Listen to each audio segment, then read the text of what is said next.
This conference will now be recorded. Okay. I will bring this meeting to order. This meeting of the Town of Auburn Select Board is being conducted both in person and remotely, consistent with Chapter 107 of the Acts of 2022, which suspends the requirement of open meeting law to have all meetings in a publicly accessible physical location. Further, all members of public bodies are allowed to participate remotely as long as reasonable public access is afforded so that the public can follow along with the deliberations of the meeting. For the public to join the meeting remotely by telephone, you can dial 1-408-650-3123 using access code 235-235-861. Or the public can join via computer at www.global.gotomeeting.com/235-235-861. All supporting materials that have been provided to the members of this body are available on the town's website. The public is encouraged to follow along using the posted agenda. And with that, I see all members are present here today. We'll rise for the national anthem.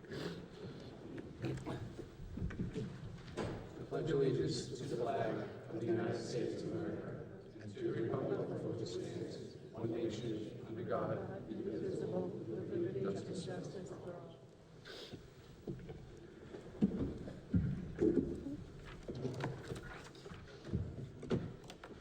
Okay, we have, under public comments, we have Todd Corain of 121 Hampton Street. You were recognized.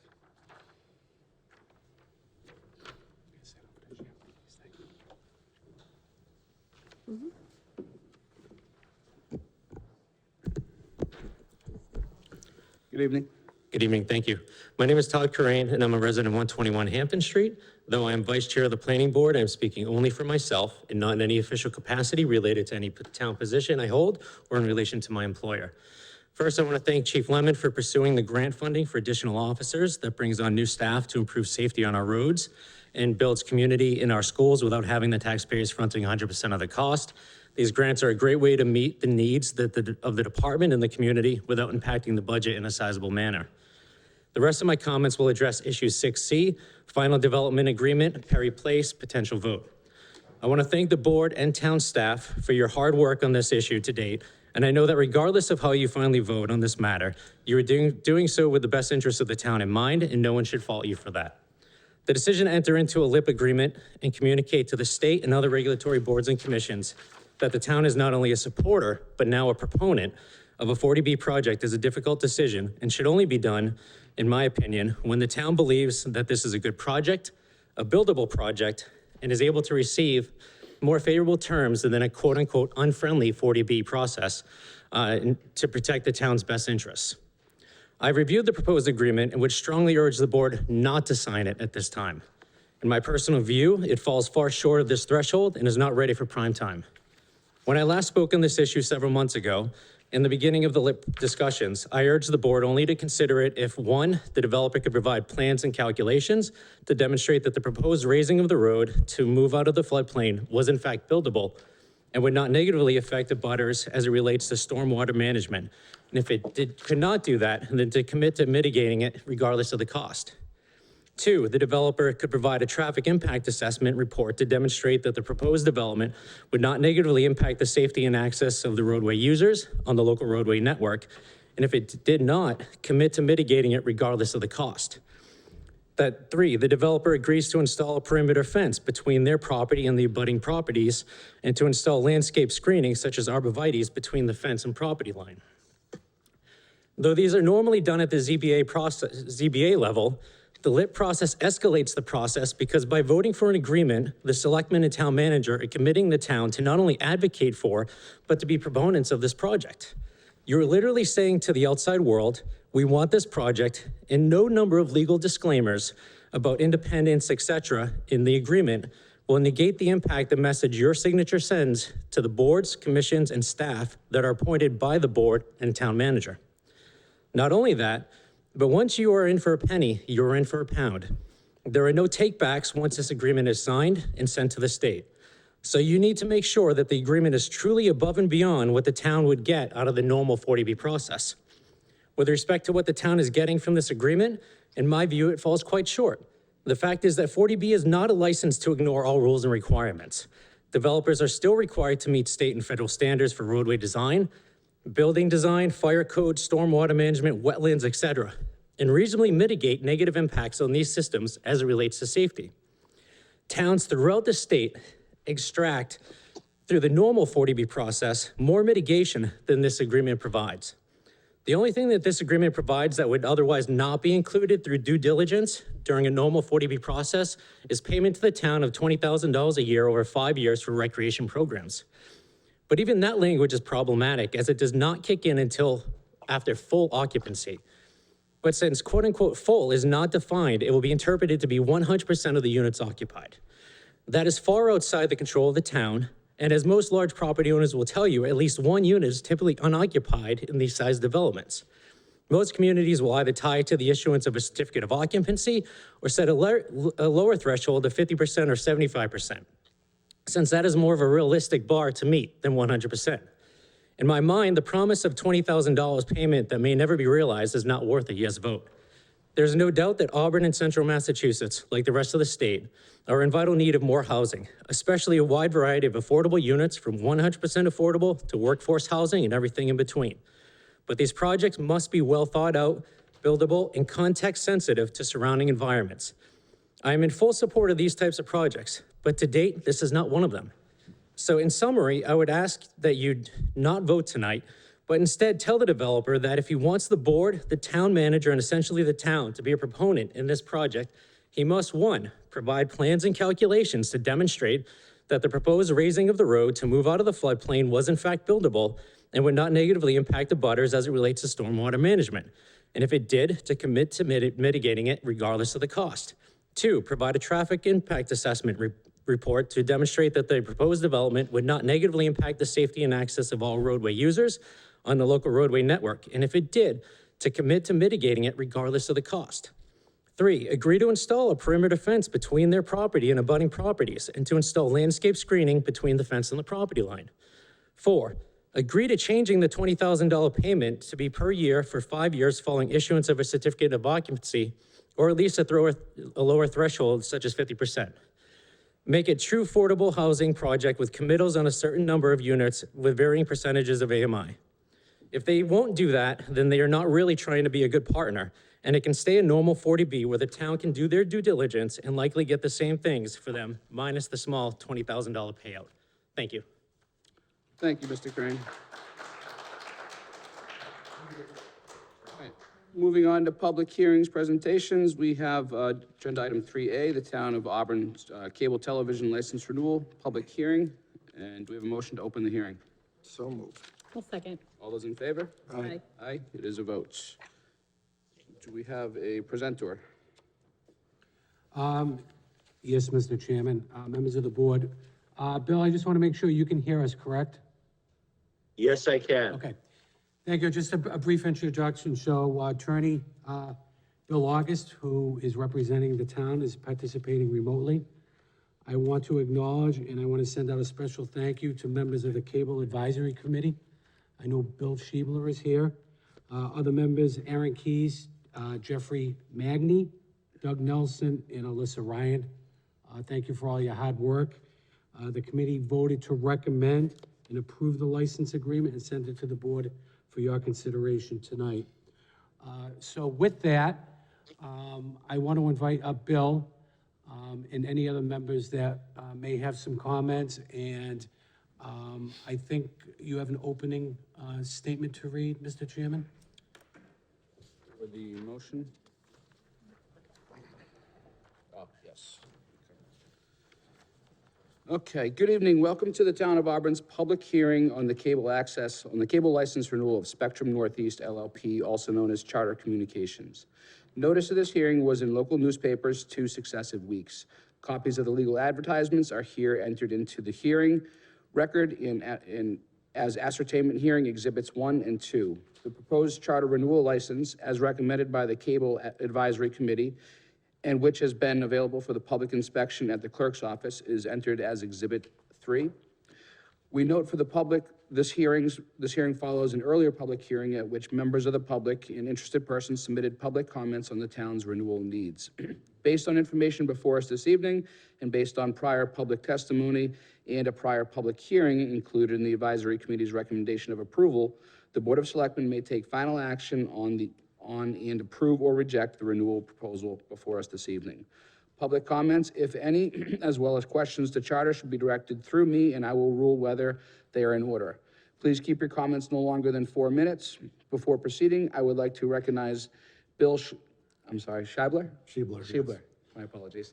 Chairman of the Cable Advisory Committee, and Chris Hugo and other cable committee members for their diligence and hard work on the renewal process, which has been very important and helpful to the town. Thank you.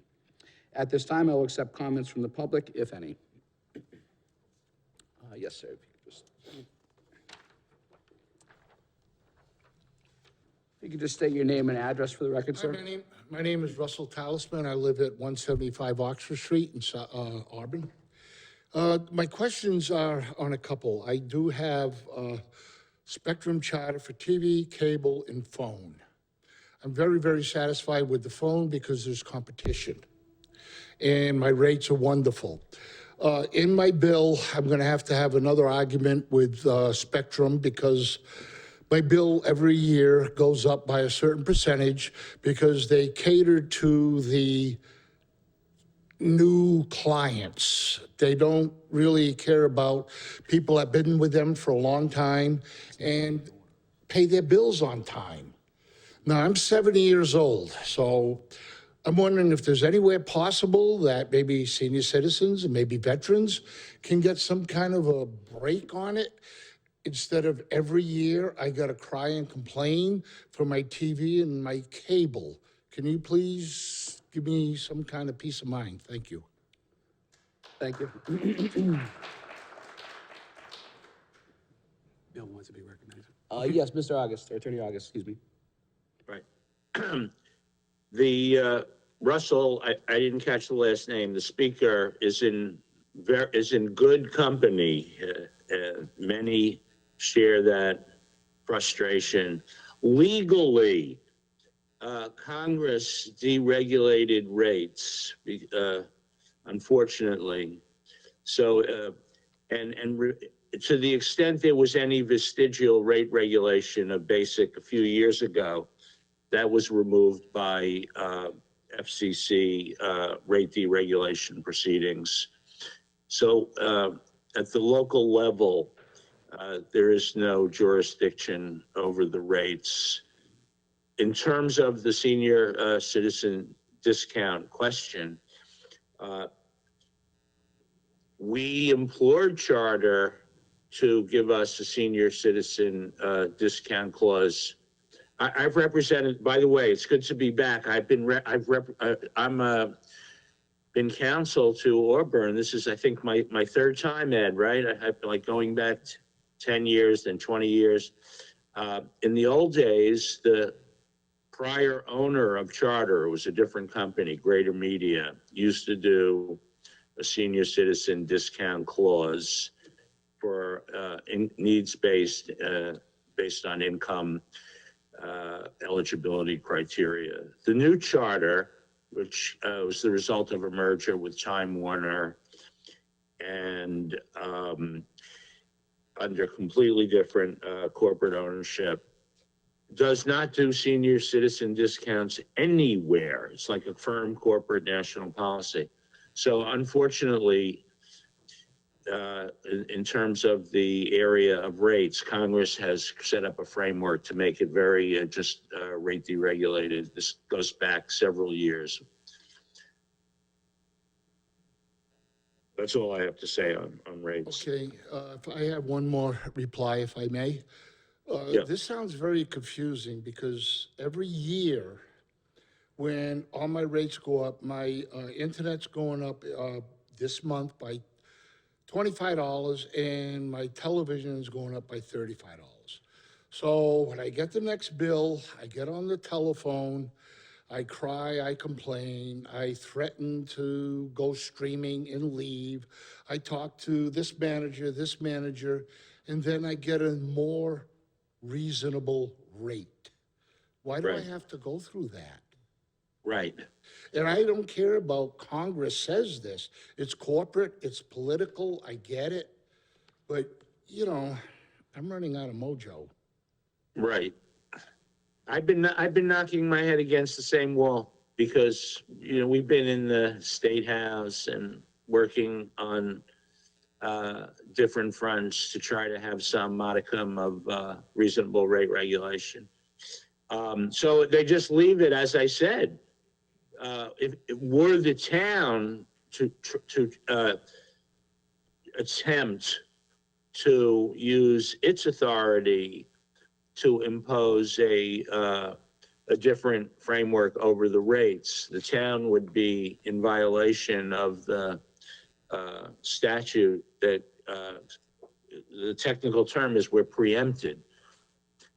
So we would be, we're not able to get to that point. So it's left to people and what they call market forces. You're calling and imploring them. That's supposedly a marketplace, and there you go. That's beyond the cable licensing process. The scope of cable licensing and renewal, with the deregulation of rates and the deregulation of program lineup, is to negotiate the allocation of resources to some of the local facilities. That was sort of the grand bargain where Congress said, you guys, the companies will be out of the rate regulation, but the municipalities can require local facilities. So the town negotiated for 3 Auburn-specific channels, which we saw in the pandemic were very valuable. It's a unique source of local information, community information. The renewal license continues the 3 channels.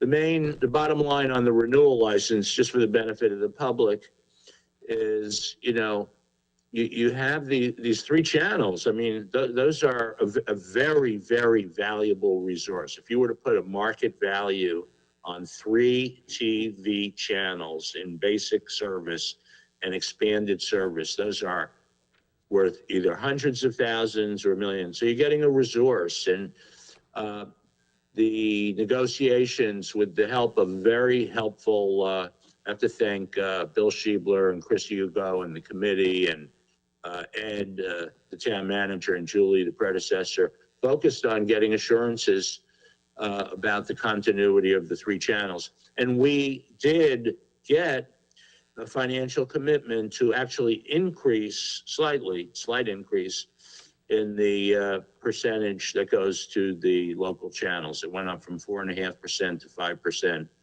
in this renewal. And that gives some longevity to your Auburn community television channels. We have the operating budget secured for another 10 years. And it's hard, right now, it's hard to get that much more out of, that's actually the cap, 5%, and they went up to the cap. So that was the focus of most of the negotiations. Also, we incorporated a lot of customer service guidelines and protections in terms of there is a whole slew of federal customer protection, telephone response time, notices, reporting, giving customers procedures to dispute bills and complaint processing, and we've incorporated those, as well as very comprehensive, the regular right-of-way management, umbrella insurance, and restoration of right-of-ways. So in addition to the local channels, we were very sensitive to the real nuts and bolts of cable franchising, which I've been doing, forever with the town and many other municipalities. Okay, if I may again. Sorry, you have to go, everything has to go through me. Okay, I'm We're sorry. limited to 4 But I minutes. disagree One with you. public comment's been well longer than that. And I do empathize with your situation. I just don't know that this is the proper vehicle for rates at this point. There's no competition. Yeah, absolutely, I They agree. were invited. Nobody wants to come in and set up, it's a lot of money to set up a cable system. Oh, wait, let me say that, that's so important. May I say one thing? The license is non-exclusive. So when you say there's competition in telephone, there could be license competition in cable. I'm so glad you just mentioned that no one will come in.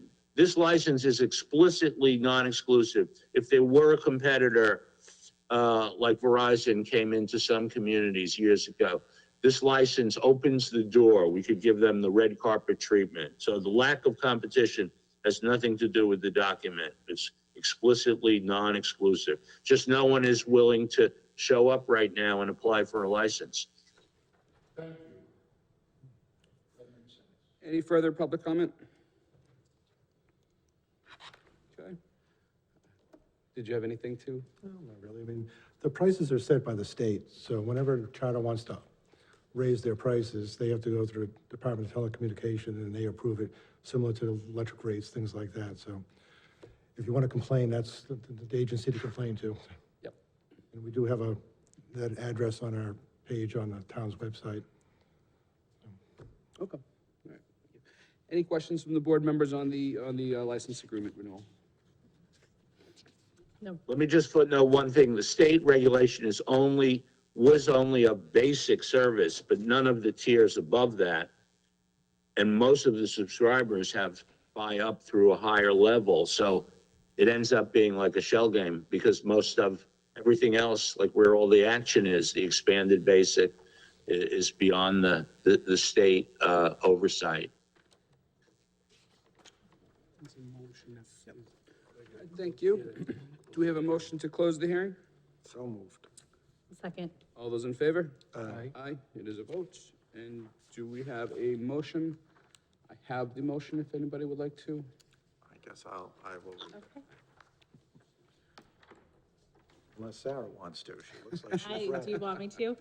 Finding that the cable franchise renewal proposal of Spectrum Northeast LLP, also known as Charter Communication, reasonably meets the franchise and cable-related renewal needs and interests of the town and of the public and the town of Auburn, and finding that Spectrum's financial and technical qualifications and local programming channels, facilities, and services are reasonable to meet the town's cable franchise needs.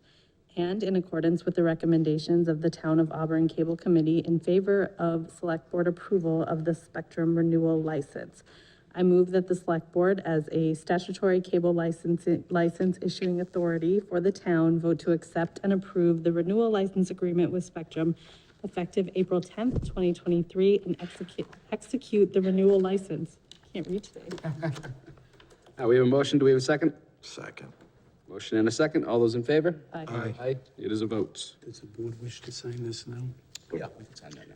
Thank you. I'm going to sign up, but I want to just underscore that I wasn't just saying it as a nicety when I say that Ed and Julie, who just left, you're very fortunate because you have a very supportive staff. When we would call in with any question or scheduling or language, they're just always there. And Sharon and Chris Hugo and Bill, incredibly supportive team, and it made life a lot easier. Thank you very much, all. Thank you, Attorney August. Yep. Okay. Just one? Just one, please, just one. Yep. All right, moving on to Select Board General Items. So Agenda Item 5A, we have the one-day liquor license application by the Knights of Columbus. Neary Council for the Night at Races charity event on April 22nd at St. Joseph's Church. So you should have the applications in your packets and some comments from DCG.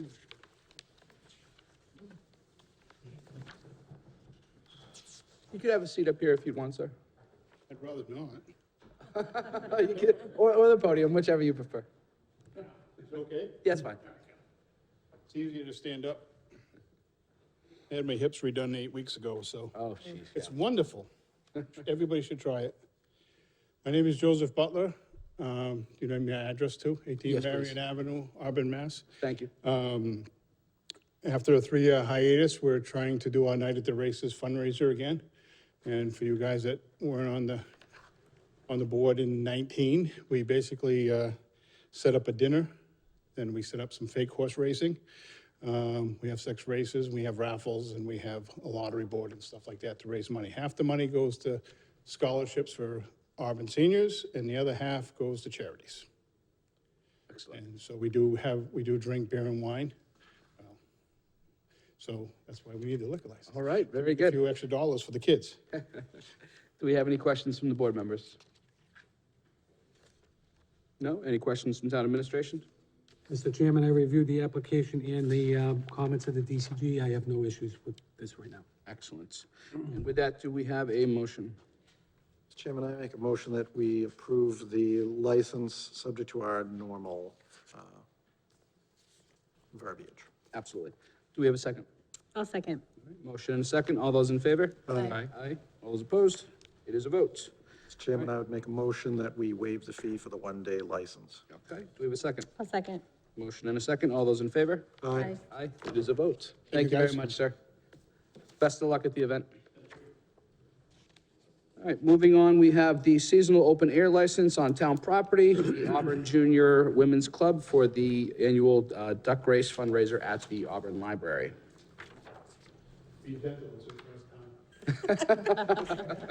My name is Mary Slawowski, and I live at 16 Whitman Bailey Drive in Auburn, and I'm also the treasurer of the Auburn Women Junior Women's Club. And we're going to sell ducks at the library on May the 13th if we're allowed, and then the duck race is going to be on May 29th after the parade on the grounds of the library. It's a great event every year. Yeah, so. All right, do we have any questions from board members? Okay, town administration? No questions. All right, seeing none, do we have a motion? Motion, we approve the license subject to our usual verbiage. Okay, I'll second. motion and a second. All those in favor? Aye. Aye, it is a vote. Chairman, I'd make a motion that we waive the fee. Absolutely. I'll second. Motion and a second. All those in favor? Aye. Aye, it is a vote. Thank you very much. All right, moving on to Agenda 5C, we have the May 2nd, 2022 Annual Town Meeting Warrant. That's for the board to vote on recommendations for the annual warrant articles. Mr. Chairman, would you entertain a motion to move up item 6B? 6B, I absolutely would. I do, so we have some officers here in the back. I'll second.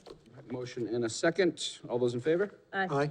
All right, moving to agenda item 6B, that is the grant to request vote to authorize application, accept and expend federal grant funds from the 2023 COPS hiring program for 4 additional patrol officers.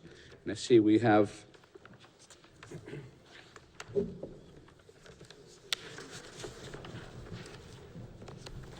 Mr. Lemon and Mr. Mills. Good evening. Good evening. The Deputy Chief's going to run the PowerPoint presentation. Absolutely. Through the chair, I'd like to publicly thank Mr. Corain for his kind comments, and I appreciate that. So briefly, while Deputy Chief Mills sets up the PowerPoint presentation, when we had budgetary and financial discussions with the town manager earlier this year, I had brought some of my requests and concerns with regards to staffing in the police department. And I've been around long enough where I can walk you through some of the history. But I ran some quick stats just for this year, just to kind of talk about it, to give the board a better understanding of how the police department runs and what we run operationally and what we run administratively. So since January 1st, this was just run earlier today, our dispatchers have taken more than 6,700 calls this year.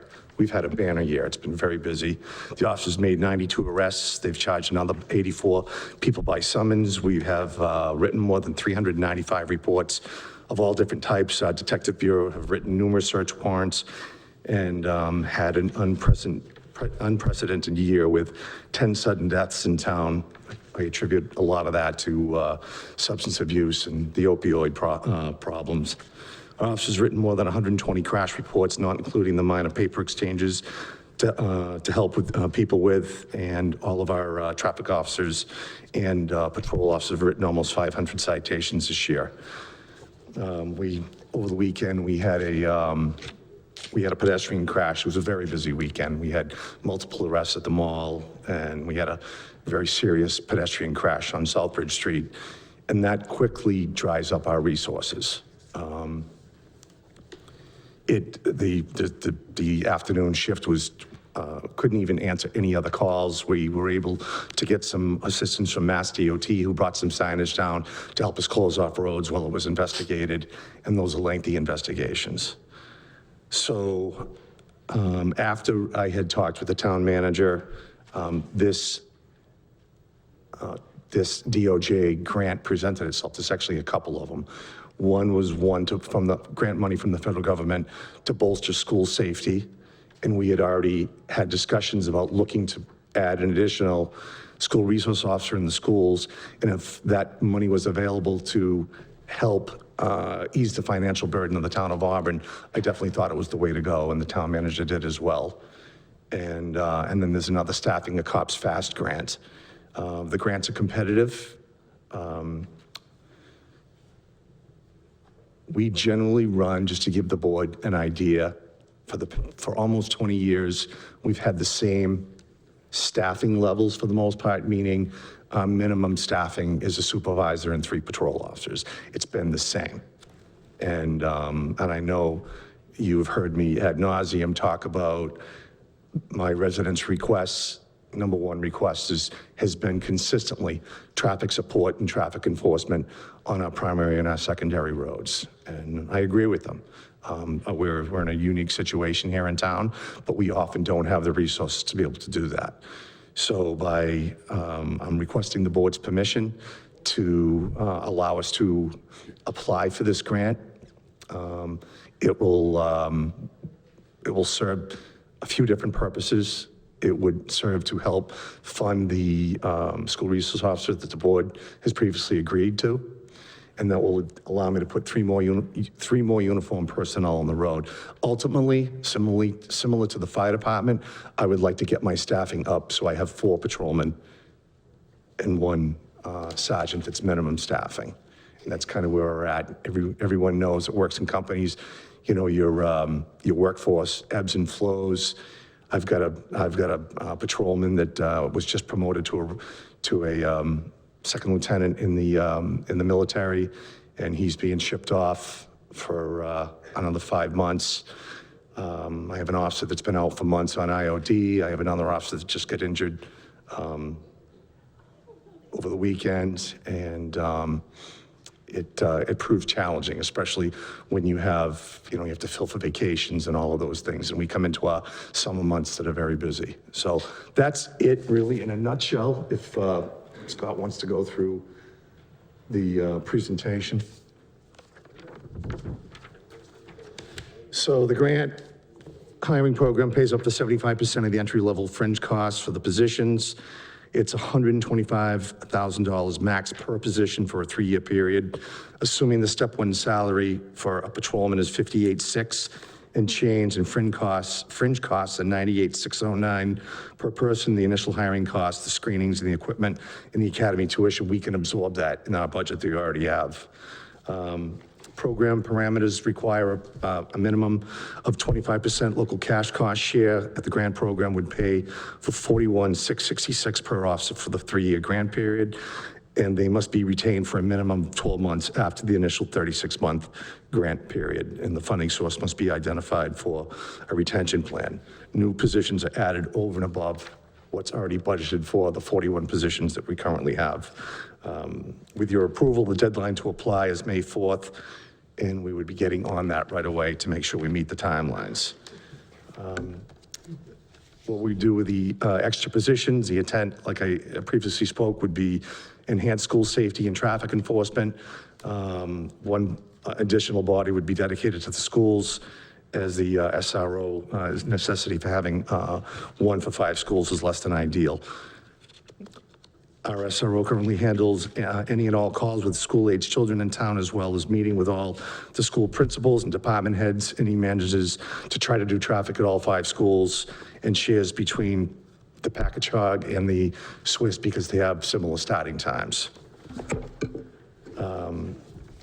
I'm not going to hop on this too much because I'm not a fearmonger, but we all know that there's been, that school shootings have been on the increase.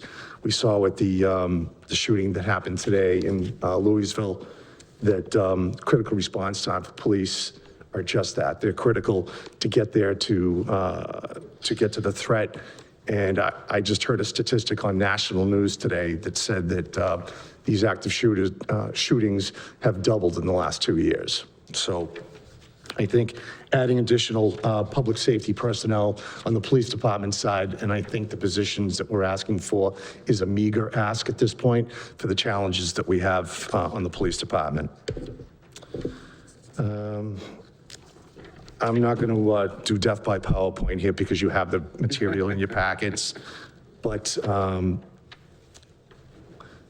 if you go to the page where you can see Sergeant Lamoureux standing outside of his cruiser, I hopped on before the most frequent complaint we get is traffic complaints and traffic enforcement and speeding and red light violations and those things.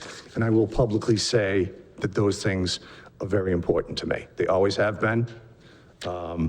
Anybody that knows me and how I worked as a police officer throughout my career, I've been very proactive, and I've tried, and I do my very best as a manager to get my troops out there to do the same. So additional officers will allow us to hopefully increase the minimum manning to 4 officers and 1 supervisor. It won't get us there, but it will get us that much closer. Without getting into too much detail, when we go to calls, it's not like it used to be. 20 years ago, we could go to a call, take a report, and have it done probably inside of 15 or 20 minutes. We go to an OUI crash, they make an arrest, that officer's off the road for 4 to 5 hours.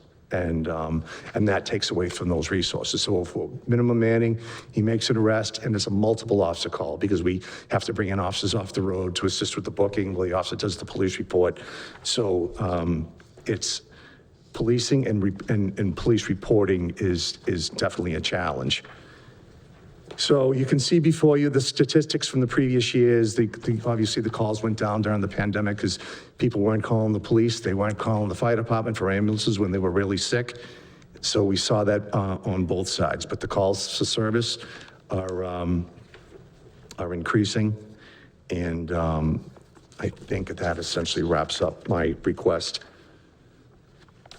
The last page, the conclusions, officer safety, there'll be more backup, another officer in the schools to increase our presence, increase traffic enforcement, which will hopefully decrease the number of motor vehicle crashes, and the grant paying up to 75% is, I think, is ideal. All right, thank you very much. Any questions from the board members? Yeah, through the chair, how many more positions would make it to your ideal staffing? So when the fire department did a employee study, the police department wasn't part of it. So I don't want to speak out of school. I can tell you that from conversations with my Lieutenant Ken Charlton, who does our scheduling, in order to efficiently run all 3 shifts, 24/7, 365, it would be 6 additional people dedicated to operations.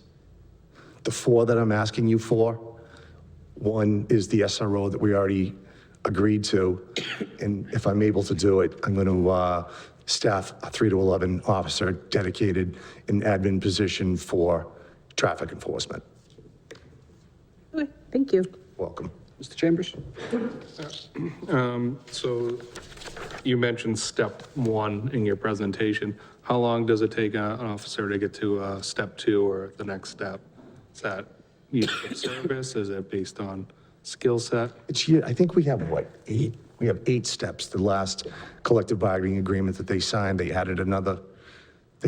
patrolmen's union added another step to their, through you, Mr. Chairman. Ed, is it yearly? It's yearly. But that begs another question that I'd like to ask. So I know you identified step 1 currently at 58 and change. I believe if they go to step 2 in year 2, they get 75% of that, not at the step 1 level, so. Correct. They get 75% regardless of what step they're at. That's my next question. Up to 125,000. So through 3 years, they would theoretically go up to the 3. Would they be at step 3, or is that 125,000? They would be at step 3, and they would not be at 125,000. No, it's, they restructured the way this grant is done. It used to be 100%, 75%, 50, and then in year 4, you were on your own. You know, the municipality was on its own full coverage. I've looked at some old numbers, but we applied for this grant in 2013, and the total cost of it back then was $479,322. So just in the, you know, in the initial, the part that the grant will pay is 500, and then what the town is also, you know, the fringe part and whatever other costs associated with getting them on-ramped and whatnot.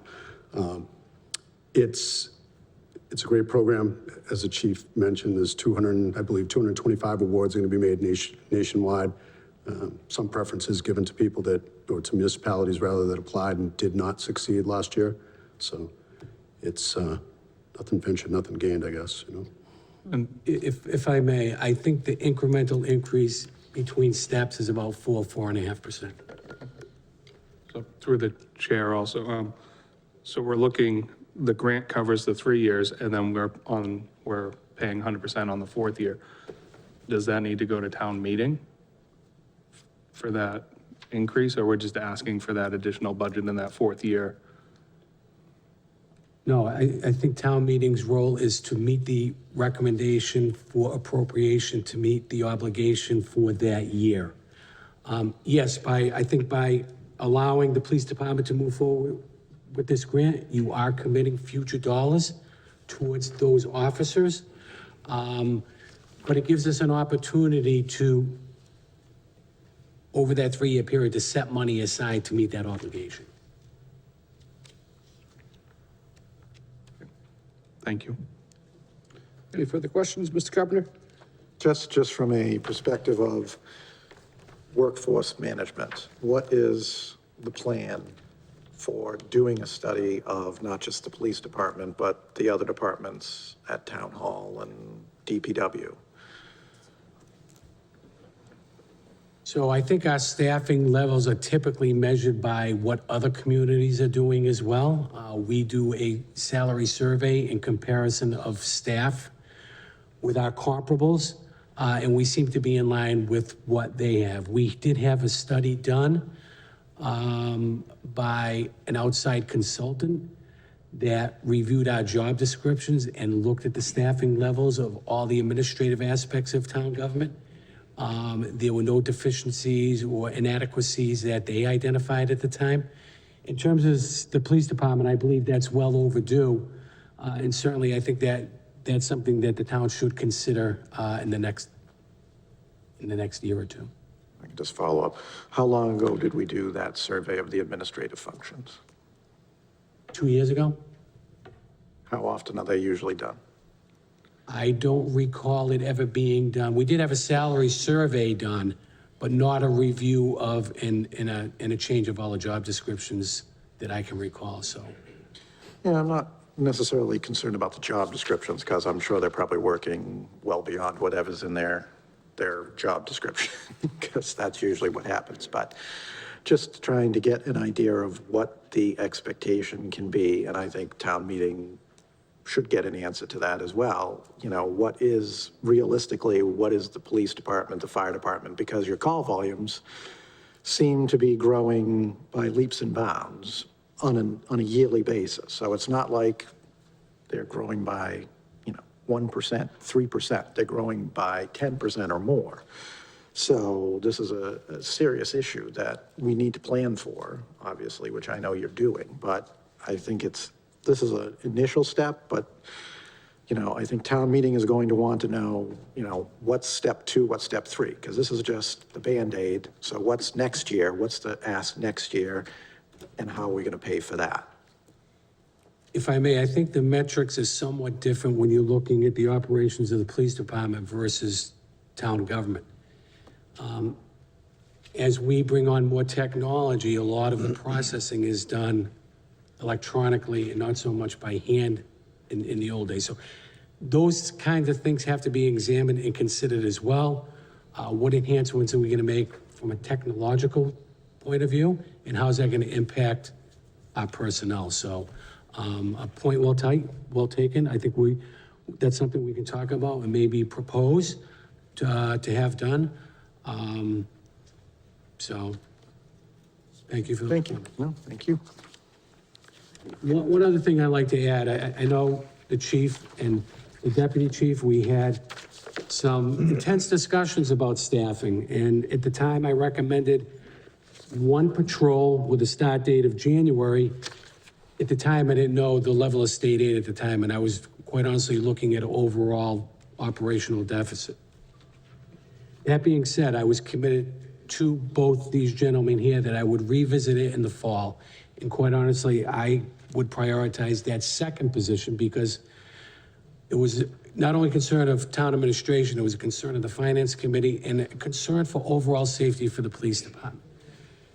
They indicated that the priority right now would be an SRO, but certainly traffic safety was a high priority as well. So even if the board doesn't allow this to move forward, I'm gonna prioritize that, and I'm gonna prioritize that second position at the fall town meeting. At least program it into the budget, even if it's a January start date, then it will be baked in permanently.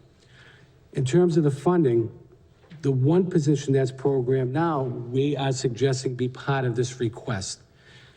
The money that's in the budget now would pay for half of the commitment for the 4 if it should get approved.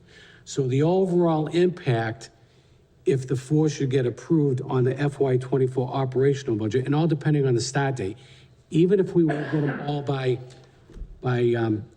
January 1st or July, it's only gonna be an additional $30,000 on the FY24 budget. So it's a small additional amount of money, but it gets them a lot of resources and gets them closer to where they need to be. One more question. Are we anticipating these are going to be lateral transfers, or is this new hires? So what is the delay baked in? Through the chair, we used to have them knocking down our door to come over as laterals. I was one of them doing the knocking back in the day. And this guy too. And we had him coming over, but, through collective bargaining agreements becoming more competitive from town to town, we're seeing much less than that. The last group of recruits, I have 2 that just went out on their own that finished field training. They just went out on their own on April 1st. I have another young lady that's in the academy out in Randolph right now, and I have another individual that just graduated the academy.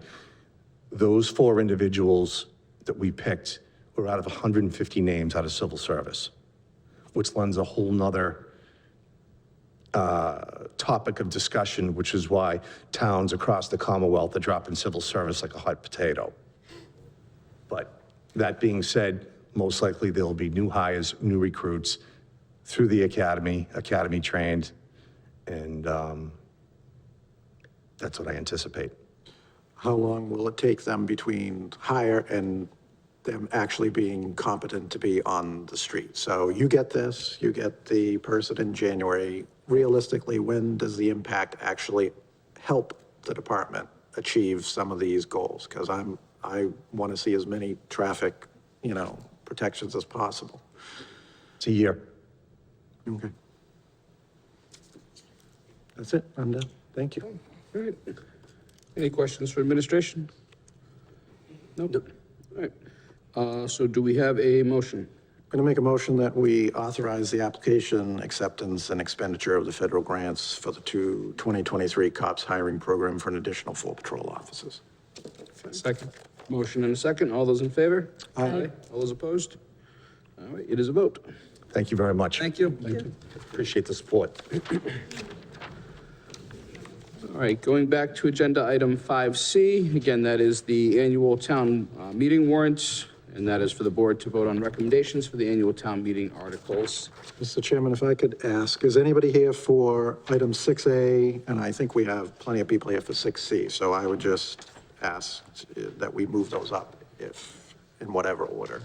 6C is not, the applicant is not here yet. Okay. Is any staff here for 6A? And we have, this gift acceptance from Ocean, I see it. Okay. And Adam is here for 6A. 6A? All right, Mr. Carpenter, I would entertain motions to move up agenda item 6A and also 5D. So moved. I'll second. Motion and a second. All those in favor? Aye. Aye, it is a vote. All right, first, sorry, Mr. Bernard, we're going to jump to the gift acceptance real quick. So we have gift acceptance. We have fire rescue, a cargo trailer from the town of Charlton for CERT. Let's see, we have Mr. Chanette. Good evening. Good evening. My name is Joe Chanette, 129 South Street, Auburn. And with me tonight is Kathy Stone. She's the director for your local CERT emergency team, and I'm your vice director for emergency management. Excellent. Welcome. Currently, the Town of Auburn CERT team stores their shelter supplies in a trailer that is stored behind Town Hall that is shared with emergency management and Board of Health. Okay, because of our overflow, we also store CERT equipment at the West Street School. And the town of Charlton has a trailer that is surplus to their needs, okay, and they've offered us to us. And it's going to take some rehab that we can do with volunteer services and things like that. And through the help of Chief Coleman, okay, we'd like to accept that as a gift from the town of Charlton, which they obtained through grant services. Excellent. Excellent. They have gone on to a bigger trailer. So bigger and better? So if I look off into the future, we'll be here again. All right. Any questions? No? Do we have a motion? Mr. Chairman, I would make a motion that we accept the gift with gratitude and that a letter be prepared for your signature to the giftor. And we have a second. I'll second. Motion and a second. All those in favor? Aye. Aye. It is a vote. Thank you. Thank you. All right, and we did, just while we're on 5D, we did have a second gift added, a gift from Pauline Starkus, and that is for $100 for equipment, for programs. And does it say it's for the library? For the library programs. So do we have a motion? Motion to accept with gratitude? I'll second. Motion and a second. All those in favor? Aye. Aye. It is a vote. All right, now moving on to agenda item, town manager items 6A. That's the Central Mass Regional Planning Commission, district location, technical assistance grant. A vote to authorize, accept, and the grant for phase 1 of the development of a regional heat resiliency plan in the amount of $14,729. Good evening. Good evening, Dr. Adam Nard, I'm the town planner. So we're asked to sign on to this particular application. This is a regional plan for district local technical assistance. There's 4 communities involved: Auburn, Worcester, Millbrae, and Charlton. This is to begin the process of applying for an EA grant to expand on heat island, basically heat island effect and heat resiliency, trying to prepare for the presumed increase of heat due to climate change. It's going to, this planning process is really 4 key towns, but it's going to be the entire CMRPC region is going to be asked to participate, which is the city of Worcester and 39 area towns. So it's for $14,729. The Physical Development Committee for CMRPC already voted to accept this application, so we've already been granted approval by that committee to get this process started, so. Okay. And this is to really put more shade on the streets, Yes, simply put? that's part of it, yeah. Okay. Any questions? Go ahead, Steve, you were first. Yep, so if other towns decide not to opt in, does that increase our costs? we don't have any costs except for my participation. There's no match. The state funds DLTA money, and the state allocates the money directly to CMRPC. So the town's not receiving directly any funds, it's kind of indirectly funded. Thank you. Mr. Carpenter? How much time do you think this will take out of your day? I believe we have to have it done by end of this calendar year, so 8 months. Okay. If I can, Mr. Chairman, how does this at all factor into an open space plan? Is this eventually going to be rolled into the open space plan, or is it going to have any impact, or is it proposed to have any impact on our zoning or anything like that? I haven't really thought about rolling it into the open space plan per se, though I think some of this project and others kind of answer some of the objectives in the open space plan. That plan was just updated 2 years ago, year and a half ago. So it's fairly up to date, and they'll have to be updated again in a few short years. So I think these processes will help all kind of feed off each other. And any anticipation that this might affect, say, the planning board's landscape bylaw or anything like that to meet any of these I don't know needs? how directly it will look at those plantings. I do know that like the subdivision regulations should be updated because there are certain trees that are listed on that we don't want planted anymore, which is something that on my list of things to do is to address those changes. So I think it'll all feed in, and hopefully I can ask that question specifically and get some guidance on what the region, the state wants to see regarding plantings. Okay, thank you. And do we have a motion? Make a motion that we vote to authorize and accept the grant for phase 1 of the development of a regional heat resiliency plan. A second. Motion and a second. All those in favor? Aye. Aye. It is a vote. Thank you, Dr. Murdo. Okay. Help me out. Where are we now? Warrants. Back to 5C? Right? Yeah. All right, moving back to agenda item 5C. You guys have the warrant in your packets? Mr. Chairman, can I make a few comments? Please. Before the board takes any action? I provided an update to the board in terms of the Finance Committee's recommendation and what impact that has on tax dollars for FY24 based upon their recommendation. And I'm going to refer you to this packet that has been provided to you. If we tax the full levy at 2.5, we would have an additional $1,058,000 available for appropriation. But based upon our recommendation and the Finance Committee's vote, we're taxing at approximately just under 1/2, 0.49 out of 2.5, which is about 19.63% out of 2.5. The amount that we're taxing is $258,000 out of a 2.5 allowable amount of 1.317 million.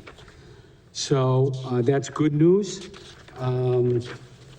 And certainly there were a number of things that we did not recommend, and we're going to revisit in the fall. But I heard the board loud and clear when you gave us some direction that you want to try to minimize as best we can the level of taxation to our residents. So that does provide for Article 3, Article 4, and any outside articles that have been requested.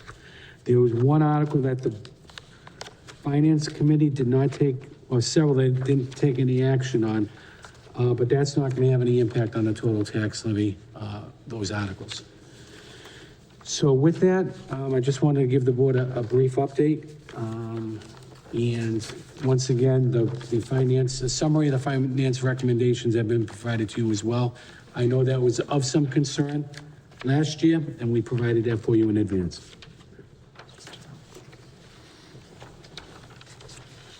Okay. Oh, you said 1 through 5. Ask if there's any Yeah. questions. Do we have any specific questions on any of the articles? I do, Mr. Chairman. But I can go last if anybody else has any. Hearing none. I know that's shocking, sorry. Floor is yours.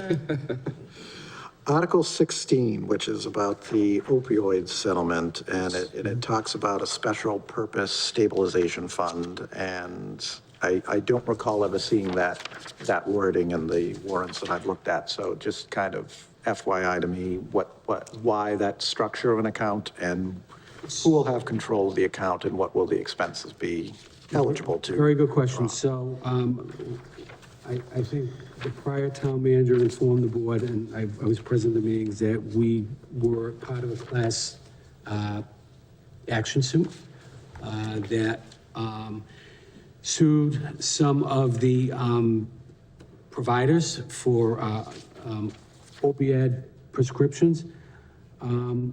And as a result of that, we have received approximately about $120,000 to date. Now, DOR requires that we record that as general fund revenue.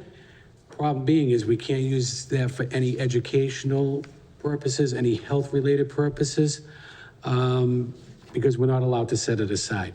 This allows us to set those proceeds aside in a special stabilization account that can only be voted out by a vote of town meeting.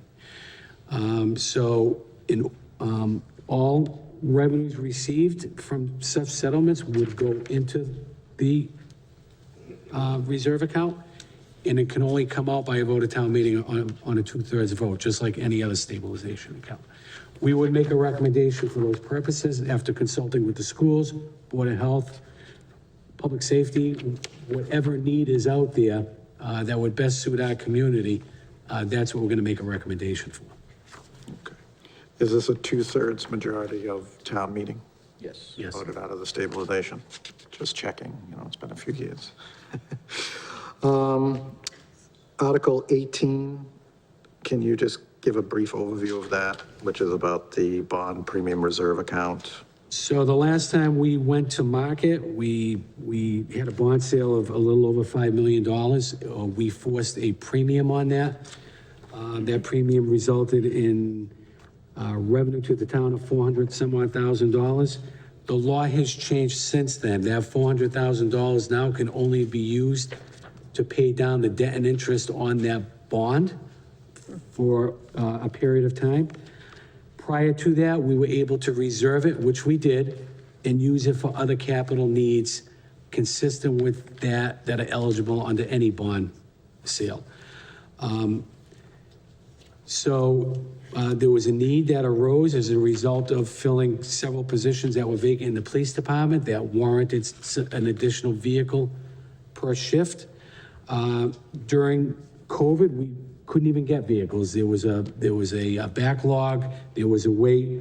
This offered us an opportunity to get the vehicles now that they're available, and get them up to full complement.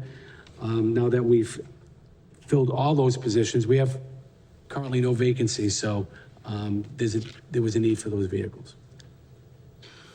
So how much of the 400,000 is left, or has that been spent on other? So there's 400, I think there's like 460,000. 225 is coming out, and we had 50 earmarked in the CIP under Article 4 for the health department, for the electric vehicles that we got a grant for. That was our share. Okay.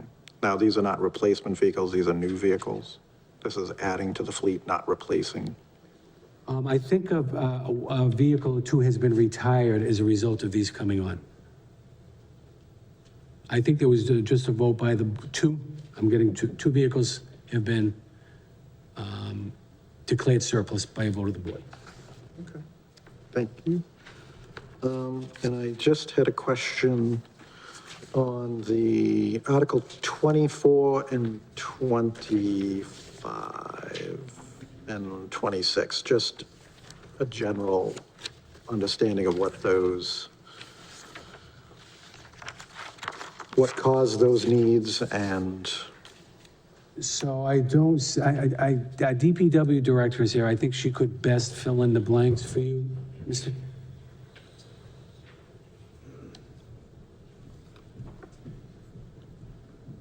Mr. Carpenter, did you say 24 and 25? 26. 24, 25, 24 and 25. No, 26 is, well, yes, 26 too. Sure. Good evening, Joanna. Chair.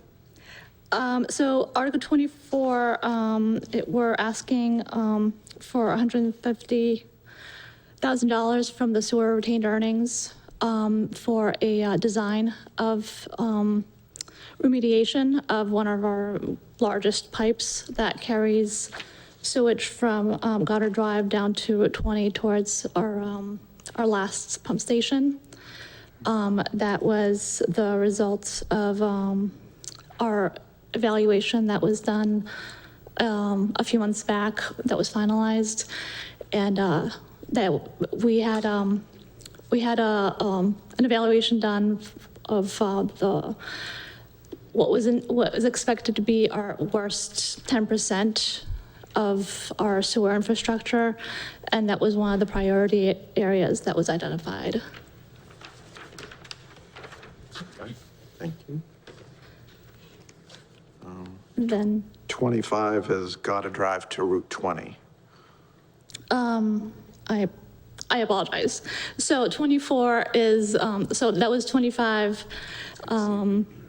I mixed up the order of the articles. 24 is our, a sewer force main that we've had, I believe, 3 failures over the last, I want to say 8 years. And all those failures were within a very short section of that force main. So that would be the design and it would be the design of remediation of that pipe. Also, we would be looking at testing to see, what the integrity of that pipe is in that section, as well as the remaining force main. And both of those articles would be coming out of sewer retained earnings. And to actually put the design into action would be a separate article at Correct. a later time? Mm-hmm. Okay. Do you have an idea of how long that would take between design and bringing forward a new article? I would assume that the design would probably be another year at least before we came to the town for additional. We would also be looking to evaluate where those, that funding would come from, whether it be the state revolving account or any other funding sources. Okay. And then just 26, something about electrical upgrades, So 26 is a $100,000 for safety and electrical upgrades at the DPW garage. Ever since the municipalities have, I think it was in 2018, municipalities are now subject to OSHA standards. So ever since that time, we've been working with the town's insurance company to provide additional training for employees, safety training. And this is part of that ongoing effort. We had an evaluation done by our insurance company to look at safety, deficiencies within the garage. So this money would go towards addressing those deficiencies. Mr. Chairman, I just have one more question. It's not on a warrant article. It's on the roof at the DPW. What is the status of that? So we had a town meeting article a couple of years back, or about a year ago. We had some money appropriated for the evaluation of the roof and some repairs, some immediate repairs. So those immediate repairs have been done, and come to find out that the roof is basically, there was a roof that was placed on top of another roof.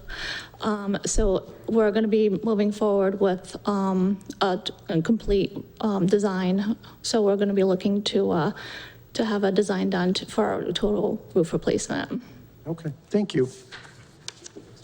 I'm all set with my questions, sir. Okay.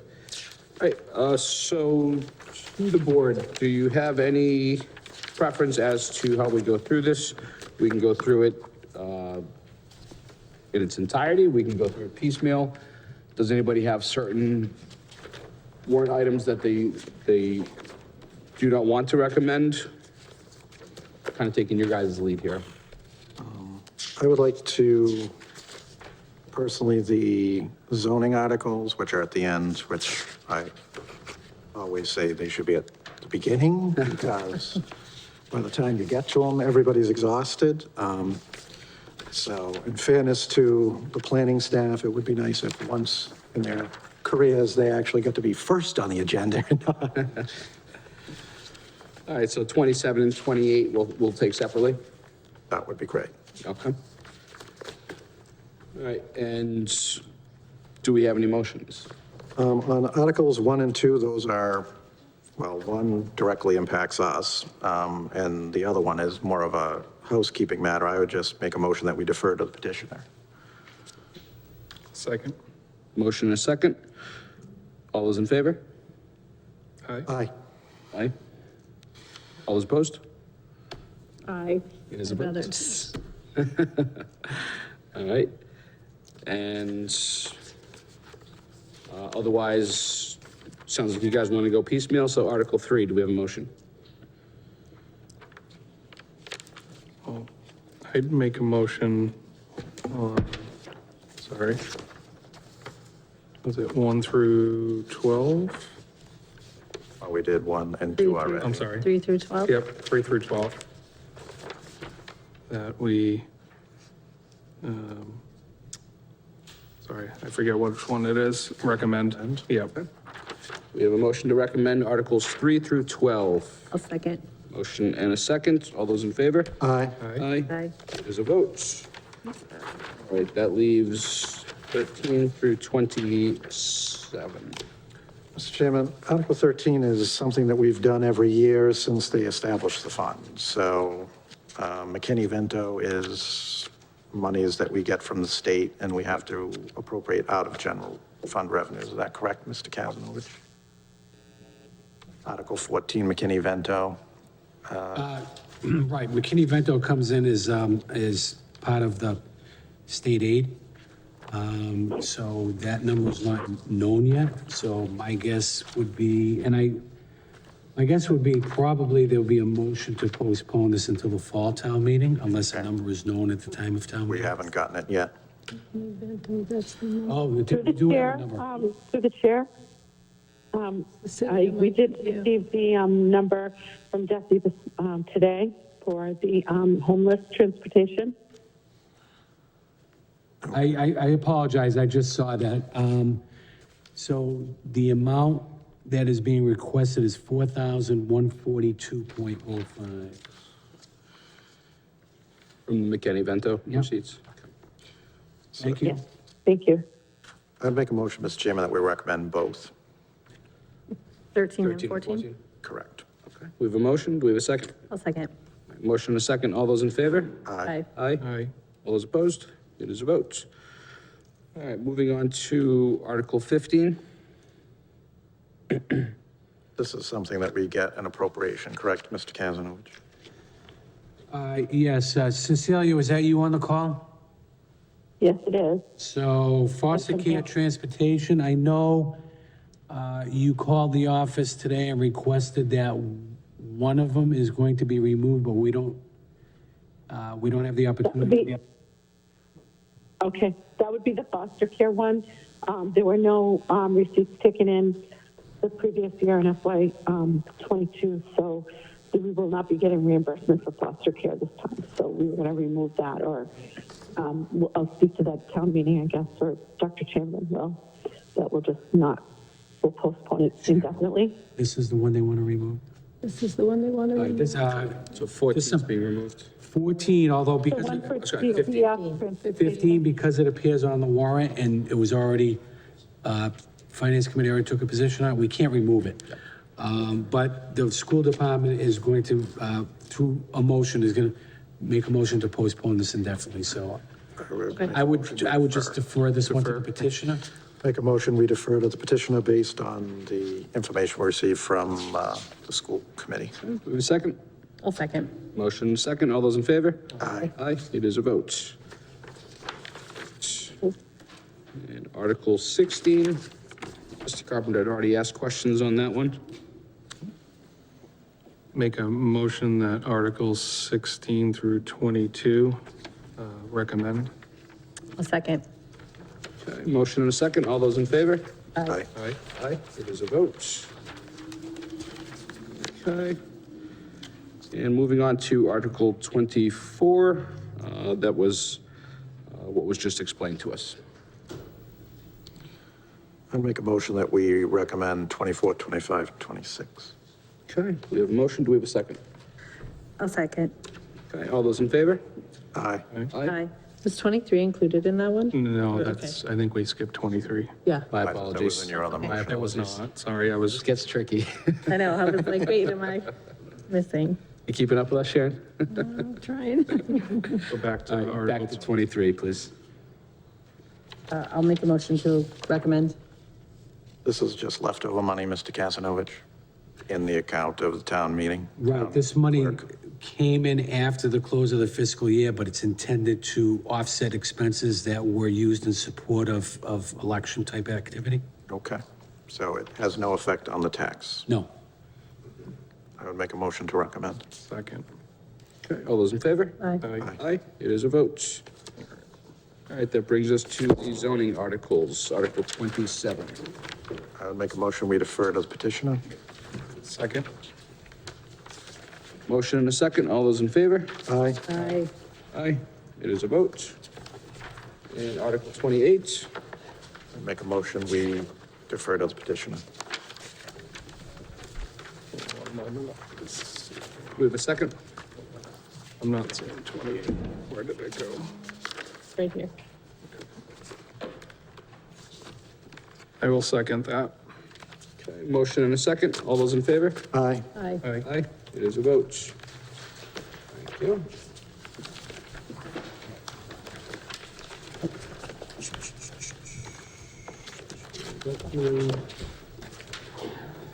Let me see, let me just go.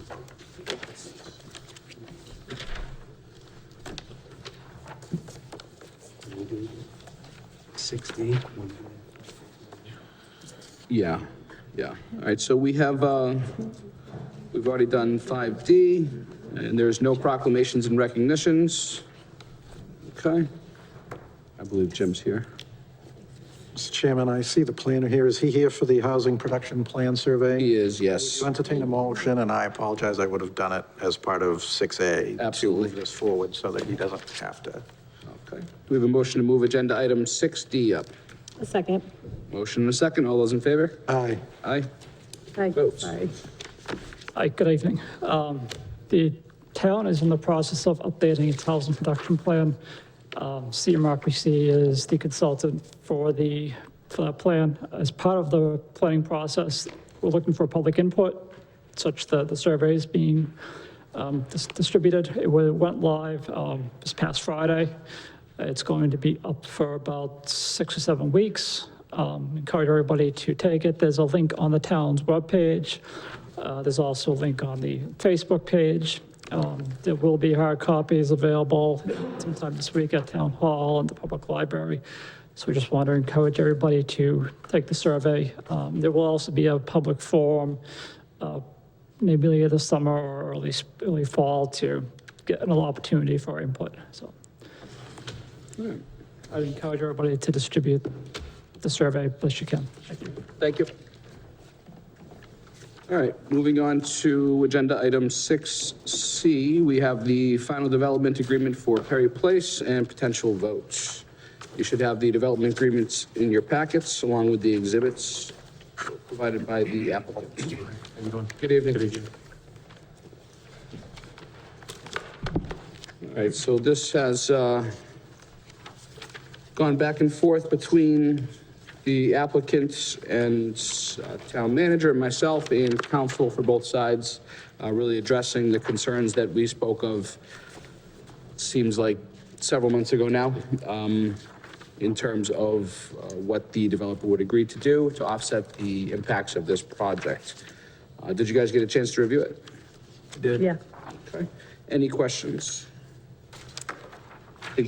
I provided some questions to the town manager. You did? So one of them, section 1A, the waivers that will be requested. Do we know what waivers are going to be requested?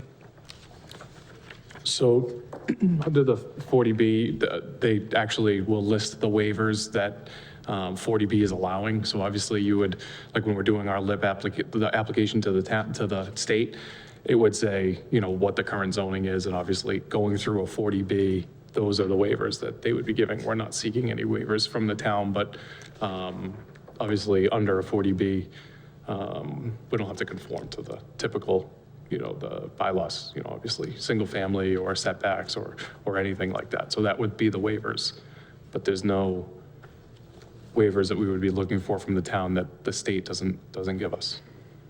So I believe we have cul-de-sacs at 700. This would exceed that, so you'd be looking to waive that. So I think the one that you were talking about was more of, so in here, I forget which section it was, but it basically states that we'd be seeking waivers from the state as far as like the town bylaws, but we would not, and it specifically says that we're not exempt from paying like the town fees and whatnot. We would obviously, going through a 40B process, we don't have to conform to the typical bylaws, but we do have to pay all the fees and everything to you guys. Building permit fees, utility fees, all that stuff.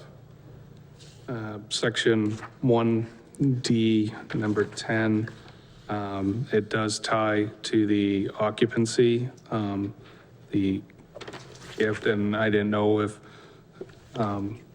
through the town manager, I did request if we could tie that to occupancy and some months after.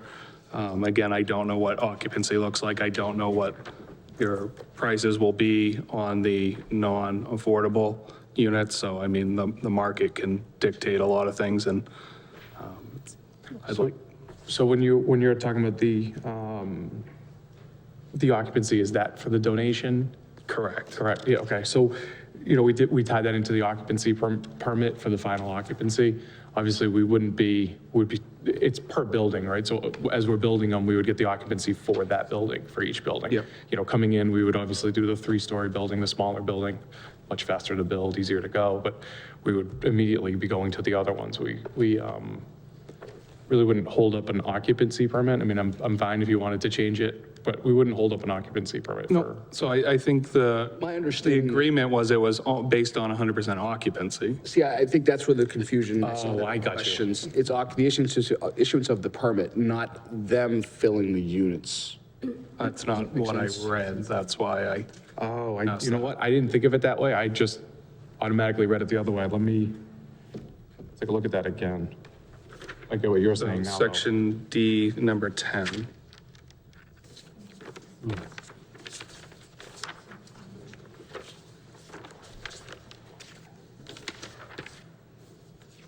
Yeah, you're right. I see how that could be confusing.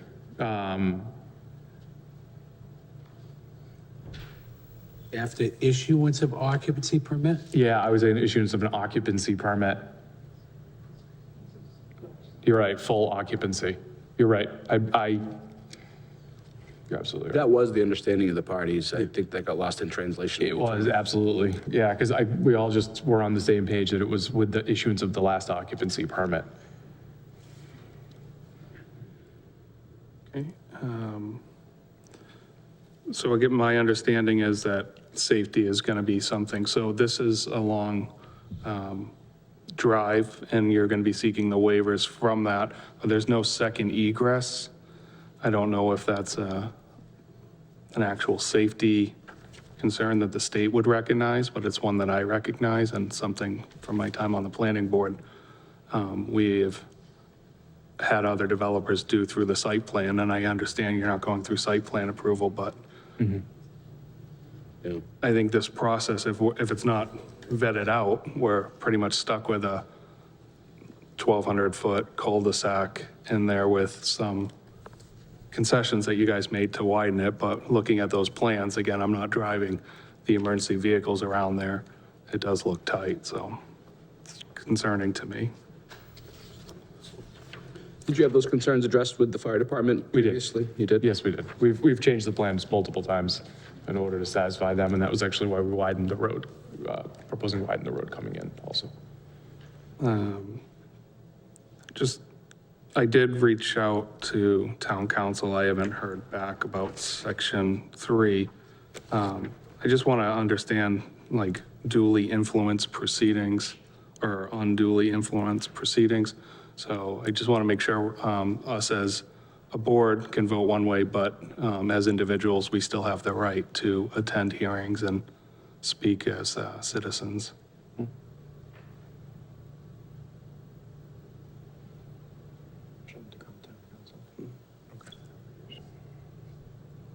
Just clarification, Selectman Chambers reached out to me, and I said I may have to have that conversation with town council. That's really a gray area as to how a standing board member can participate in another proceeding. So I didn't want there to be a conflict. But I haven't gone that route yet because I didn't know the circumstances involving the situation. Okay. I know the board has a rule about it, just as a caution to any of us. We do have a rule. The chair has certain access, certain privileges, but we as individual members, I believe the rule says we have to get a vote of the board too. Which I believe you've done in front of the planning board in the past when you were a selectman, Mr. Carpenter. We have.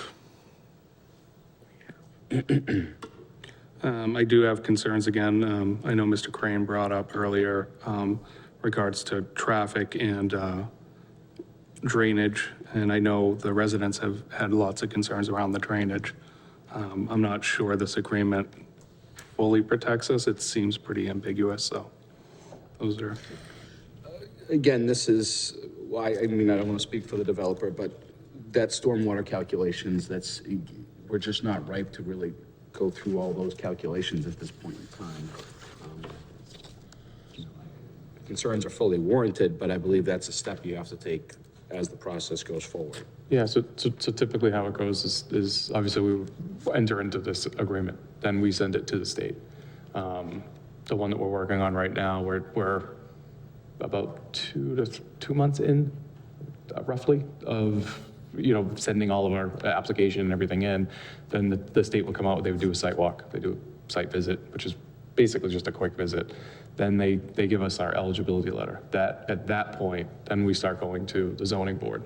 And that's where the town zoning board would typically have an outside engineer, third-party engineer, review all of our stuff, to go through all of our drainage.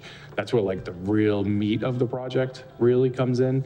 In our experience, and this is kind of just saying that, we're in agreements that we want to get into have this being like a friendly 40B where we work together and whatnot, instead of obviously going directly to the state.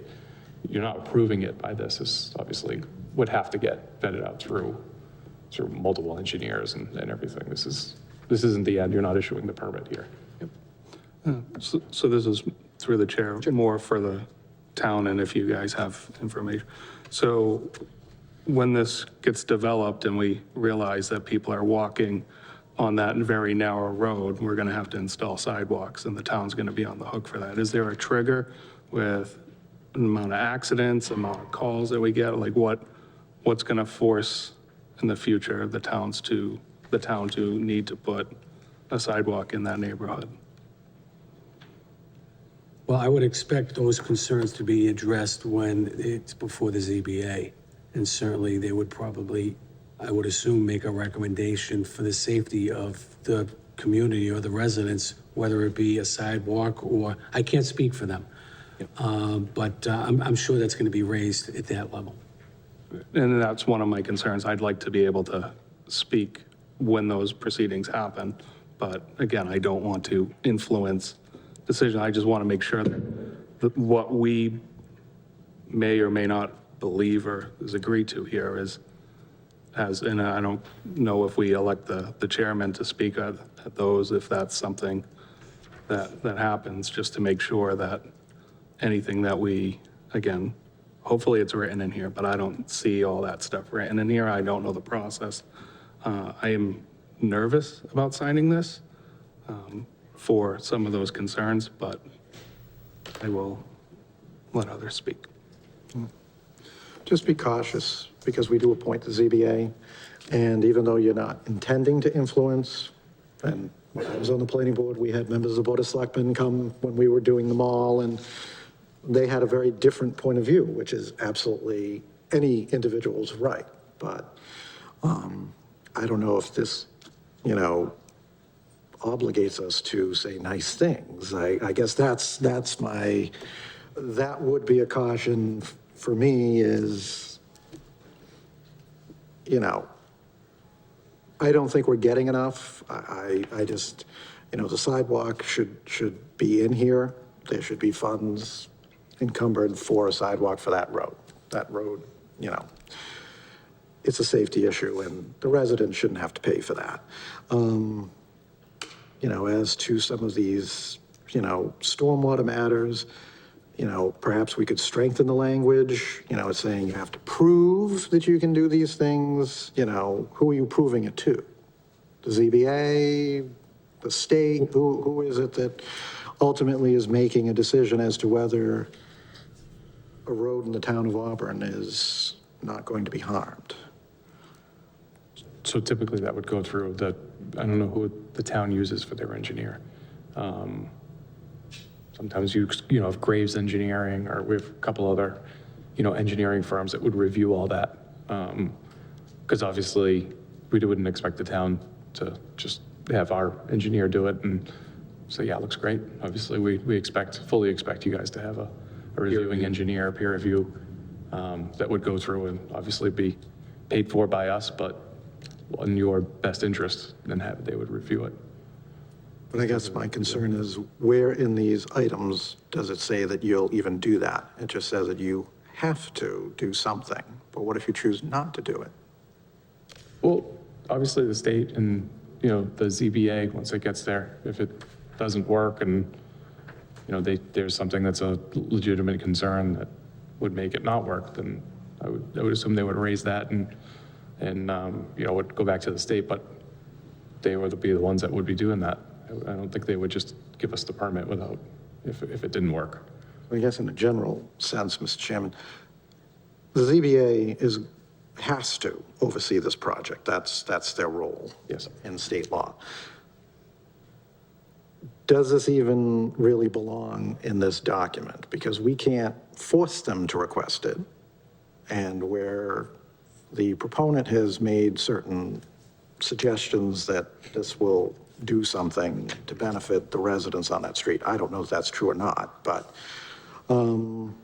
it just seems to me that if we can't direct the ZBA to do it, which we shouldn't anyways, it's really a decision for them. And what if they choose not to ask them to do this? What impact does that have on this process that we're endeavoring to complete? To do hydrology reports?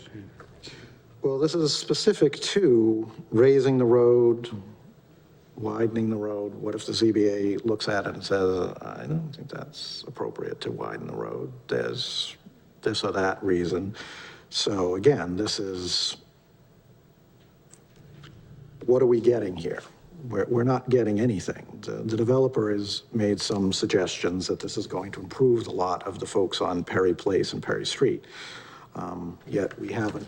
We're kind of outside the process trying to affect the process, which is kind of interesting, but legal in this particular phrase. So to me, I just don't see that these should necessarily be in this, or if they're in this, that we should have extra language in it to discuss what happens if this doesn't happen. If the ZBA says, I don't want you to do the 100-foot flood zone. Does the town get something for those costs that they are savings? I mean, that's, seems like a reasonable ask if they don't perform certain things because the board with jurisdiction chooses not to ask for those certain things. Some of these costs would be saved by the developer, obviously. And how is that going to flow through the town to assist it in, because when we started the process, it was, this process is meant to reduce the cost to the taxpayers.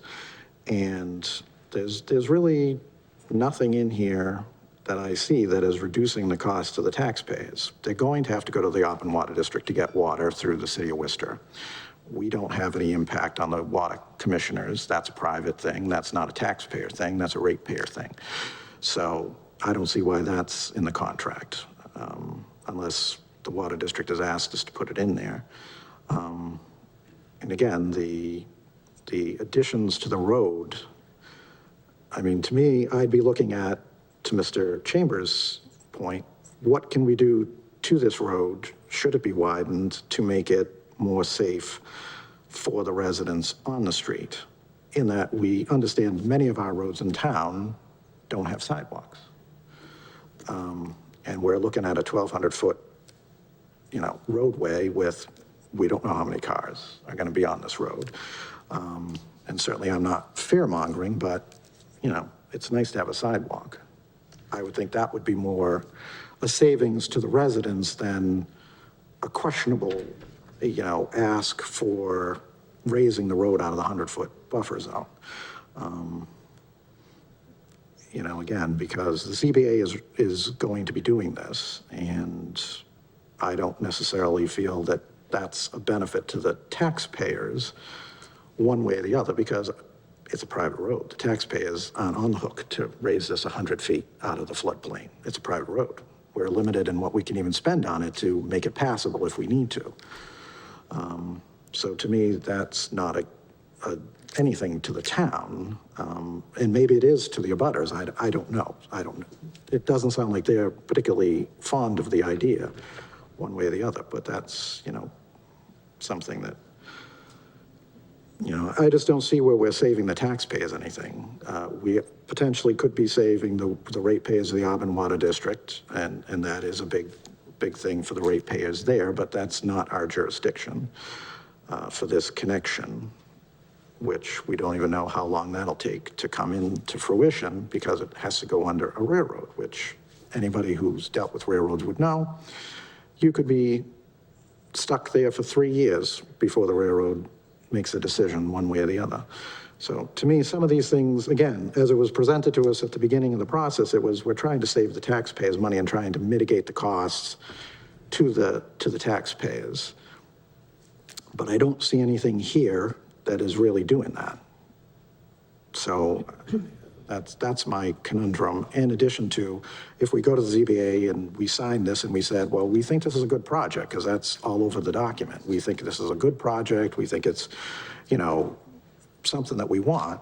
And I think every one of us is in favor of affordable housing. Unfortunately, where people choose to put it isn't always in a suitable location. So, that's my other concern with any sort of action against individual board members or the board as a whole, if we don't like how this, train continues down the track. And we say something at a public meeting and suddenly, the town's getting sued because, hey, we signed this and we said, yeah, this is something good. We think that this is good, but those are my concerns. But I know a lot of work went into it, and I certainly appreciate the time that you and Mr. Kazanovich put into it, and I know it's certainly not an easy process to go through. But those are my concerns. Ms. Ruthie, any concerns, any questions? I share many of the same concerns. I know a lot of residents have reached out to me as well about the widening of the roadway and the water runoff. So I think I have a lot more questions. Okay. To the developer, just for clarity of record, I'm getting the sense that my fellow colleagues here don't want to vote this forward. Is it your intention to go forward with the 40B project regardless of tonight's results? Yes. Okay. Without any of these items? Correct. All right, anything further? Do you guys want to see potential changes as far as sidewalks or some of the concerns that you raised, or do you want to take a vote on it now?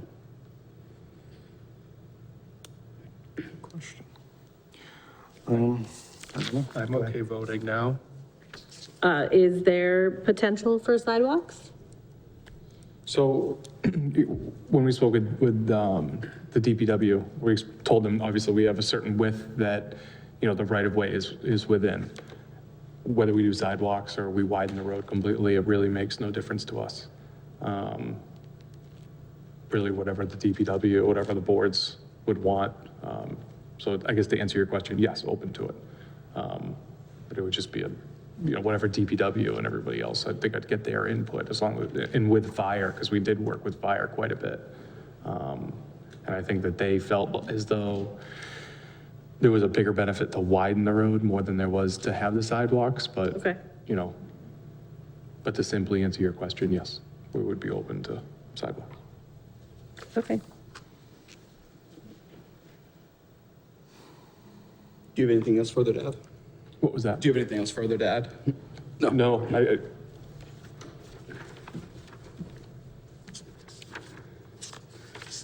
Through the chair, would the developer like to continue the conversation, or would he like us to take a vote? Whatever the board feels is necessary. We're really open to either. If you have, more questions and more stuff that, want us to take a look at, more than happy to. Obviously, it's been through the process, for a long time. So if you need some more time, it's not a make or break. Obviously, we, to get to your point too, obviously we own the land. This is what we're intending to do. It's not like it's just under contract and, if we don't get this, we're going to walk away. Obviously, at this point, we do own the property, so we are going to be moving forward. Yep, with the project. With the project. Yes, but not with our signature. And that does mean something to me anyway. I put my signature on something and say, this is good, this is something, not that I haven't made some bad decisions. I'm going to be the first one to admit it, that I have. And I understand, obviously, where you're coming from, right? It's a project in a neighborhood, and typically, we do homes, single-family homes, we do all kinds of stuff, and nobody ever really comes and says, oh, I'm so happy they're building here. We never typically get that, so we're very used to, obviously, a lot of opposition with whatever we're doing. But I do think as far as going with a lip application, obviously, it would be up to the board, but, the difference to us is obviously it's a little bit of a faster process, a little bit of an easier process to go with the state. And that's why obviously we're willing to give up what we're willing to give up. But obviously, if we go directly to the state, there's a lot of things that we would not need to do, but we would be spending money in other ways that, aren't as beneficial to what we feel like, obviously, and hopefully the board would feel like that the neighborhood would be getting. But obviously going directly to the state, there's other expenses that we have, but, to put it back into the community rather than legal or time or whatever, always seems to be more beneficial. And do you have a time limit in which you're seeking to get this piece, either to move on from it or to go with it? I mean, as soon as possible, obviously. We have no set time limit that I have to get it in by a certain point, but, obviously if it's going to be going in a certain direction, then I think we would just move in either direction, whether it would get signed or not. Yep. Through the chair, can I ask, because I just don't know the answer to it, would the state require you to widen the roads or recommendations from the fire department? So they would obviously, everything would, would come down to safety. So if they did feel like, it did need to be widened or something needed to be done, yes, they would make us do it. It's not a complete free-for-all for us that we could just come in and really do whatever we want. They do, obviously the state is doing this because they're pushing the towns for obviously more density and more affordable housing and everything. So that's why the, 40B process is there. But no, they don't just, it's not a complete free-for-all, but they would still have, jurisdiction over that. Yeah. So we give it 2 weeks. Well, I want clarity going forward. I mean, it's not a frustration, but I really don't have the word for it right now. that we took the concerns of the board and we feel that we got it into this agreement. Absent, we certainly couldn't get everything. I know that Mr. Chambers had wanted more affordable units or reduction of the height of some of the buildings, which we had some candid discussion about. But for the developer, for their own reasons, needed to make this a viable project. So if I do not want to continue, I'd rather have this voted down tonight, to be honest with you, versus going forward without clarity. I mean, if you have clarity that we can have a direction that you, or specific items you want to see added to this, or specific things detracted from it, then I'm certainly willing to continue this conversation. However, without clarity, I just don't know what we're doing at this point. I would make a motion that we vote not to sign the LIP as presented. All right, do we have a second? I'll second it for discussion. Okay, any further discussion on that? Well, I think clarity is, part of this is, and perhaps I'm just getting old and I probably should give it up, but when board members need extra time to think about things, that is the clarity. Board members, we didn't know what this final agreement was. We saw what the prior agreement was, and there were a lot of questions that potentially have been ironed out here, or at least, you know, in some fashion massaged. But I don't think I've been secretive about my intention that there's got to be a net gain, and there's nothing in here that's a net gain for us. That I can go to the taxpayers and say, my gosh, we got you $20,000 for an event, which is not insubstantial, and I'm certainly not in any way, you know, putting it down, but I think the residents need more, because this is an established neighborhood. We are doing infill building. You know, it is an apartment style. They're all single-family homes. Obviously, we know market forces rule the day, but, you know, I think it's reasonable for the residents to expect more for their neighborhood, and I'm just not seeing it. So, you know, again, if it's the will of the board that we vote it down, that's fine.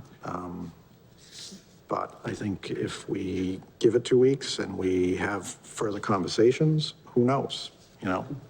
Time can heal all wounds.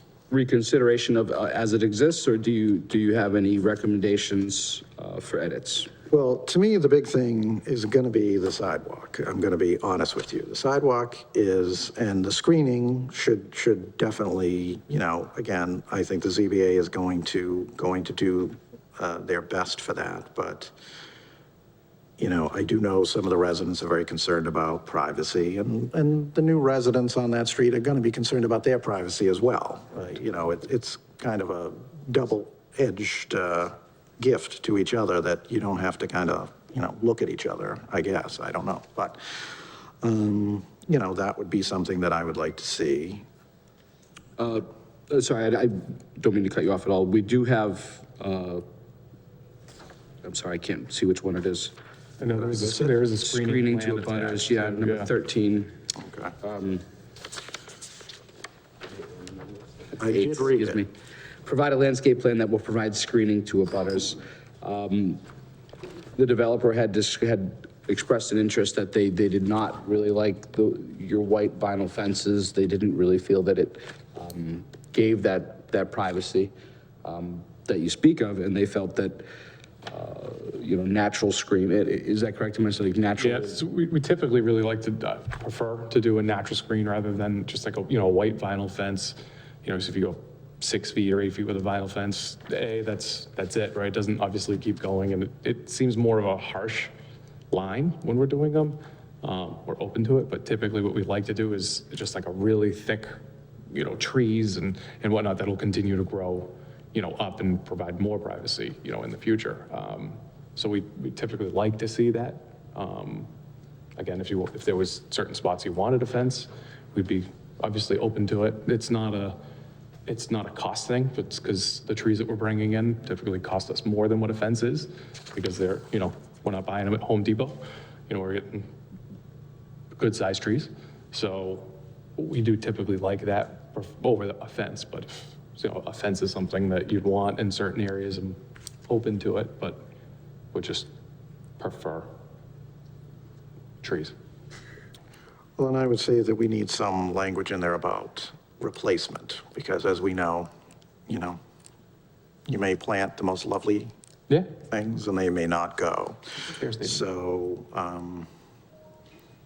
I know conservation, they get so many whacks at the replantings. So I don't know if we can put something in there, or there's an outright gift that is in a trust. I don't even know if that's legal to take a trust like that.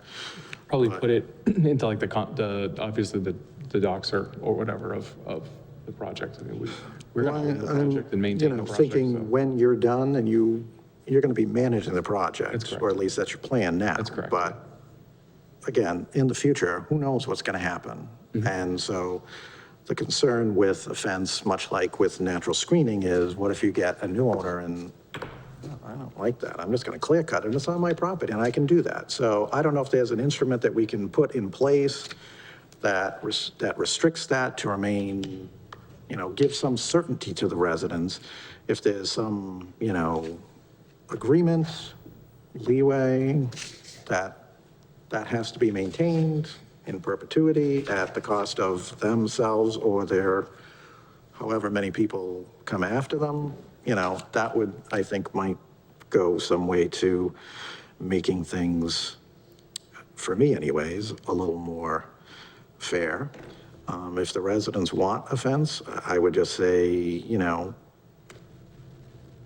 that could complicate maintaining the vegetative area. So, think about that. The other thing I would say is those items about raising the road and all that other stuff. I mean, if the ZBA is interested in pursuing that, that's fine. But if there's a certain amount of dollars that are committed to that, I would rather see those dollars committed to something, whether it be, in the capital improvement program that we might be needing. I mean, we just had the police folks in here and they seem to have some needs. Whether it's a donation, if we end up building a new safety complex, it would be nice to have some money there for equipment, things like that, because that doesn't come cheap, nor do we want it to be cheap. Those type of things are what I'm thinking of. I'm not specifically saying all those things have to be, for those intended purposes, but I would say, and again, it's up to the rest of the board, because we need 3 votes, but Just to that point on the road, it's been raised a few times, and I think it was raised by Mr. Corain as well. I think it's a missed point. This is a private way. We say right in the agreement, the town has no authority over a private way. And full disclosure, I think it's for flood insurance, for the developer. Really, where you look to it is that in their comprehensive permit, all right, they must address in detail how it will impact the private rights of abutters. So that was really what was sought to be put in the agreement, so that they would address it with the state to make sure that those abutters who could be directly impacted and possibly have, if drainage calculations were wrong or if things didn't work out, that they had more watershed onto their land. That's what was the intent here.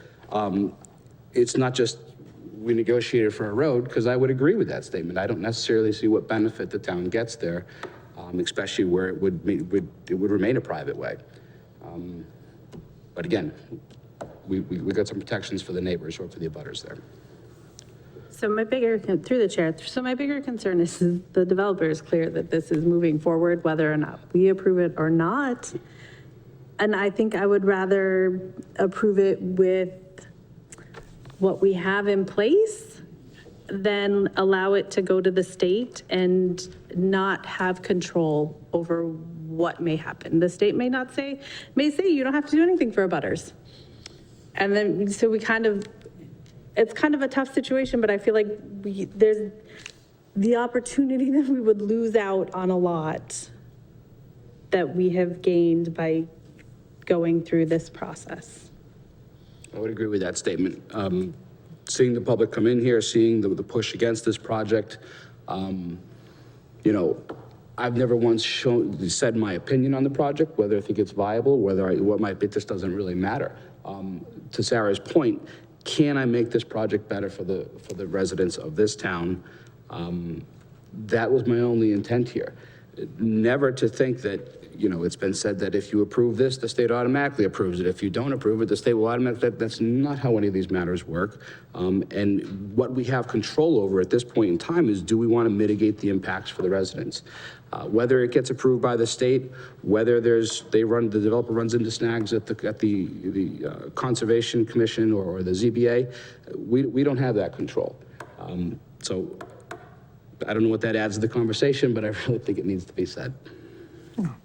Well, I would say this as a reasonable person, which I hear in law circles, they love to use that.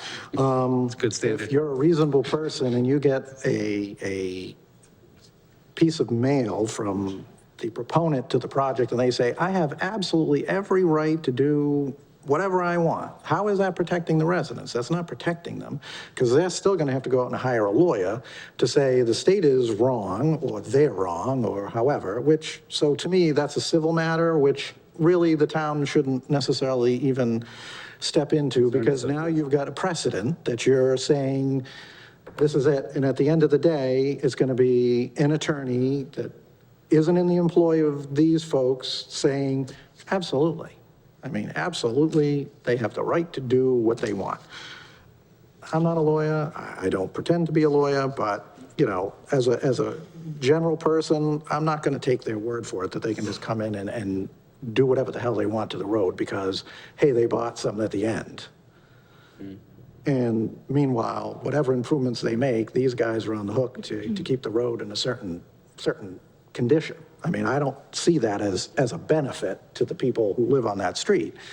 So that's why I'm saying if there are dollars attached to this, you know, I'm not saying I'm against it or for it. I'm just trying to, if the question is there room for movement? Potentially, but again, this was presented to the board as we're saving the taxpayers' money. We're not saving the taxpayers' money.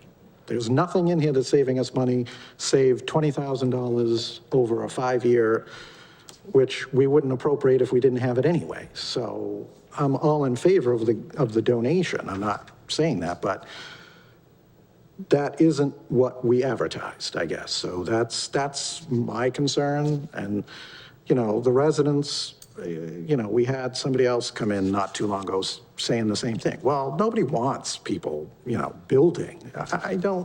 I was on the planning board for 11 years. That is not what I got out of the countless residents who came in.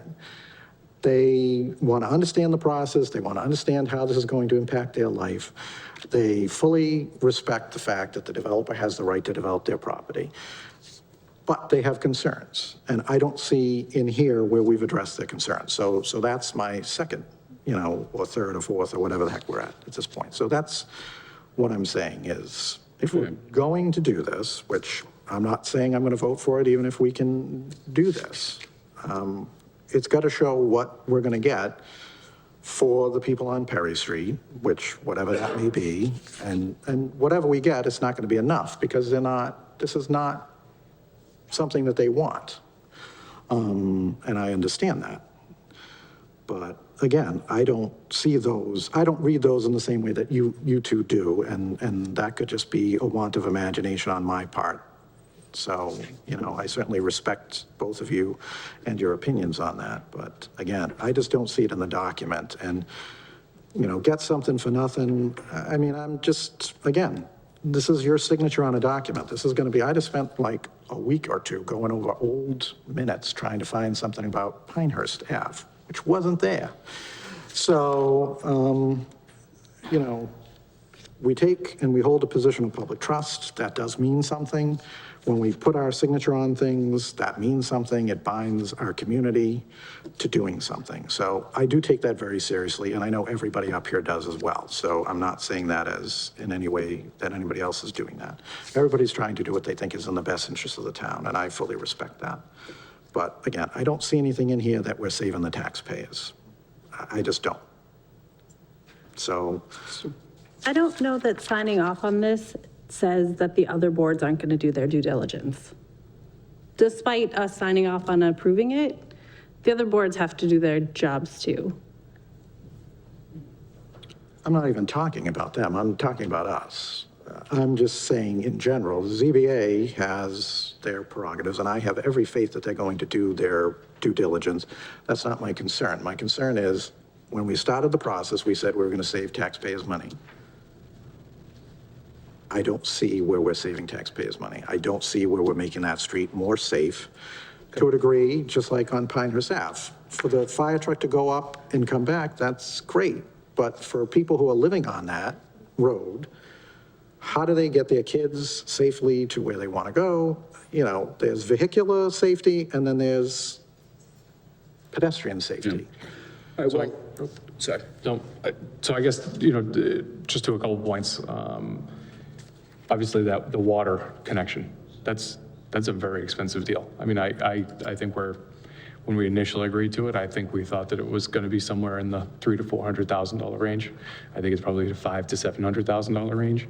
And, I know that there was some pushback whether that was a private, the water district, I guess, is a private thing and has nothing necessarily to do with the town, but obviously everybody that's in the town, I think, so like 80 to 90% of the people that are in the town use that water district. I guess there is another water district.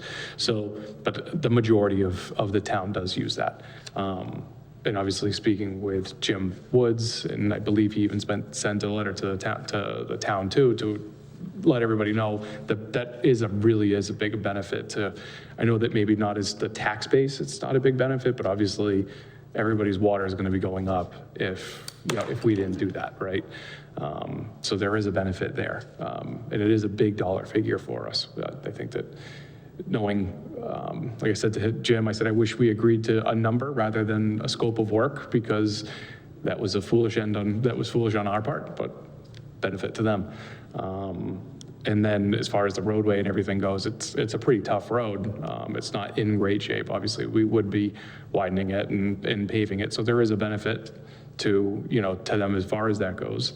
So you would be benefiting, the people right there. And then obviously the town would get the benefit of that water. Everybody's water bill would not be going up by the $700,000 or whatever we're going to be paying. And then, we did agree to it, obviously, the $20,000 for 5 years. So it's $100,000, obviously $20,000 per year.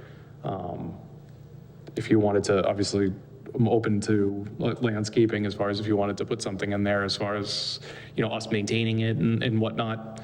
Obviously, we're open to that. And then I think your other question was it sidewalks? Sorry, just wanted to kind of narrow it down to like exactly what you were saying. So if it's the sidewalks, again, we'd have no issue with if the ZBA and DPW and everybody said, maybe one sidewalk on one side and then widen the road, or two sidewalks, or really however they wanted to. No issue with that. We have a certain width that we can widen to. So obviously a sidewalk would pull into that. Of course. So if that's something that, you wanted us to put language to, and then, if there was other items that you wanted me to put a dollar figure at and say, well, if we don't do this, then the town would get X. No issue with that either. Yeah, well, that sounds good, except for that's not helping them. So that's at the end of the road. Now, my understanding is you have to connect to this waterway. So that isn't a benefit to the town, because as part of you doing what you want to do right now, you need to commit to that. So obviously I'm not going to argue the facts with as far as what we would or would not have to do. To my understanding, after that, there is no moratorium in the town saying that we cannot extend water to my location and to feed my lot. And the town or whoever not having the capability of providing water, to my understanding, after the fact, is really not our issue. So if we did go to the state, then we wouldn't necessarily need to do that, because there's no bylaw saying you cannot connect to it. And if the town didn't have the water to provide to it, it really would be more of a town issue than our issue. That is my understanding as well from the water department. Yes, well, we're not the water district. That's their responsibility. Well, when you say ratepayers, taxpayers and a benefit, I think the question's been answered. Yes. Well, I have my point of view, you have yours. Absolutely. So, again, I mean, if it's what's here and this is all you're offering, it's not enough for me to say, yes, I'm going to sign my name to this, because again, I don't think it's I think most of these things you're going to have to do anyways, and, you know, again, it's not because we had a room full of people, it's not because I'm indecisive, it's because at the end of the day, we advertised, and I don't see where we're delivering. So that's, I guess, my final word. All right, so again, one more, it's just, it doesn't even matter, but it was mitigating mitigating the impacts of the project. The taxpayer benefit, you can go back and prove me wrong in meeting minutes, but it's, the standard is to mitigate the impacts of the project. It's nothing to do with taxes. So that's it. Do we want to go forward? Right now, it seems like we have, some more language to the screening, possibly one idea I wrote down is deed restrictions to make sure that the trees, you know, stay in place and that they be replaced. That would run with the land. Occupancy permit for number 10 versus full occupancy, the issuance of the occupancy permit, that's a simple edit.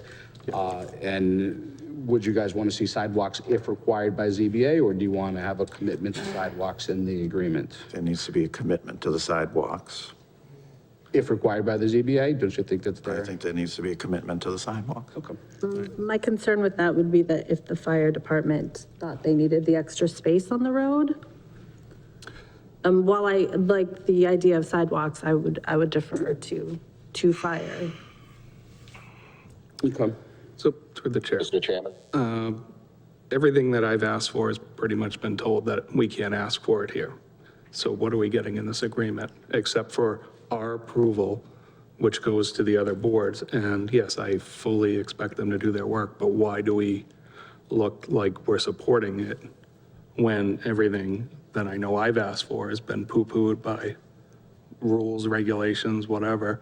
It doesn't sound like, even in this conversation, if the sidewalks are in there and they're not going to move forward, I think Mr. Carpenter was asking for some sort of offset. If you're not going to move forward with that, what else does the town get? But I did make a motion, and I don't know if we want to, there was a second, I don't know if that's going to move forward or what. But All right, just restate the motion, please. I make a motion that we do not sign the LIP agreement. Okay, and that was second. I just wanted from my purpose, sorry. I seconded for discussion. You did. You did. It's a protected second. All right, all those in favor? Are you backing out or? No, I'm going to let the chair do what the chair would like to do. All right, so there was a motion to not sign the, Aye. Yep. okay. All those, and that was seconded by, for vote as well? Sure. Okay. All those in favor? Aye. All those opposed? Aye. Okay, that does not, do we have any further motions? I guess I'll make a motion to approve. Okay, do we have a second? Okay, seeing none, do we want to go forward with as far as I see it, the 3 items that you'd like to see changed? And again, now's the time. Is there any further edits, further concerns that you have to the agreement? I think for me anyways, at any time, we should be able to let the town manager know if we have something that we've discovered or we would like to have added. At this particular moment, I can't think of anything that I'm, Yep. Mr. Chambers had done the same thing, which, thank you for doing that. So I would just recommend that we give this 2 weeks. We don't ask the developer back. We have a conversation, see if we, as a board, can come to some agreement. And then if we can, then we can go back to the developer. His time is valuable as well. So let's hash it out at that point. If we have any further questions, we can talk with the town manager, and I'm sure he will do his best to get us the answers that we can. And would that you- would be my recommendation. Would you like to see the developer amend as far as the screening and you mentioned that you wanted the trees to stay in place or be replaced should they need be? Obviously, the occupancy permit, that verbiage we can change and we'll work on some sidewalk language for you guys? Yeah, I don't want us to do anything until we come back and we have 2 weeks, we ask our questions, and we can have a conversation. If we can agree to what's going to be here, then we can ask the developer to come back and see if he is agreeable to what it is we want, and we'll make an attempt to do what we can. Okay, so it sounds like we're gonna hold this matter for now, and I will, through the town manager, ask that he update you once we put it back on the agenda for a potential vote. Okay, all right, that sounds good. Thank you. I have a bunch of the agreements and exhibits and everything. Do you want them? I'm just gonna throw them away anyway. No, we got the, we were You got given the by 11s, copies, yeah. By 17s, whatever, if you want them, great, if not, I'm just. Why don't we keep them for the office in case any of the residents would like to view them? And maybe we can ask the town clerk if she wouldn't mind hosting them as well, Totally up to you. so that she can, in case the residents would like a closer view. Thank you. Sorry. Have I missed anything? I don't think so. I think we're good. Thank you. Okay. I feel like I missed something. All right, thank you, Board. Thank you. All right, moving on, we have no tabled items, so moving on to agenda item 8A, and that was to have the town manager look into the establishment of an agricultural committee of 7 members to review current bylaws. Mr. Chairman, the chair and the vice chair did reach out to me a week ago Monday,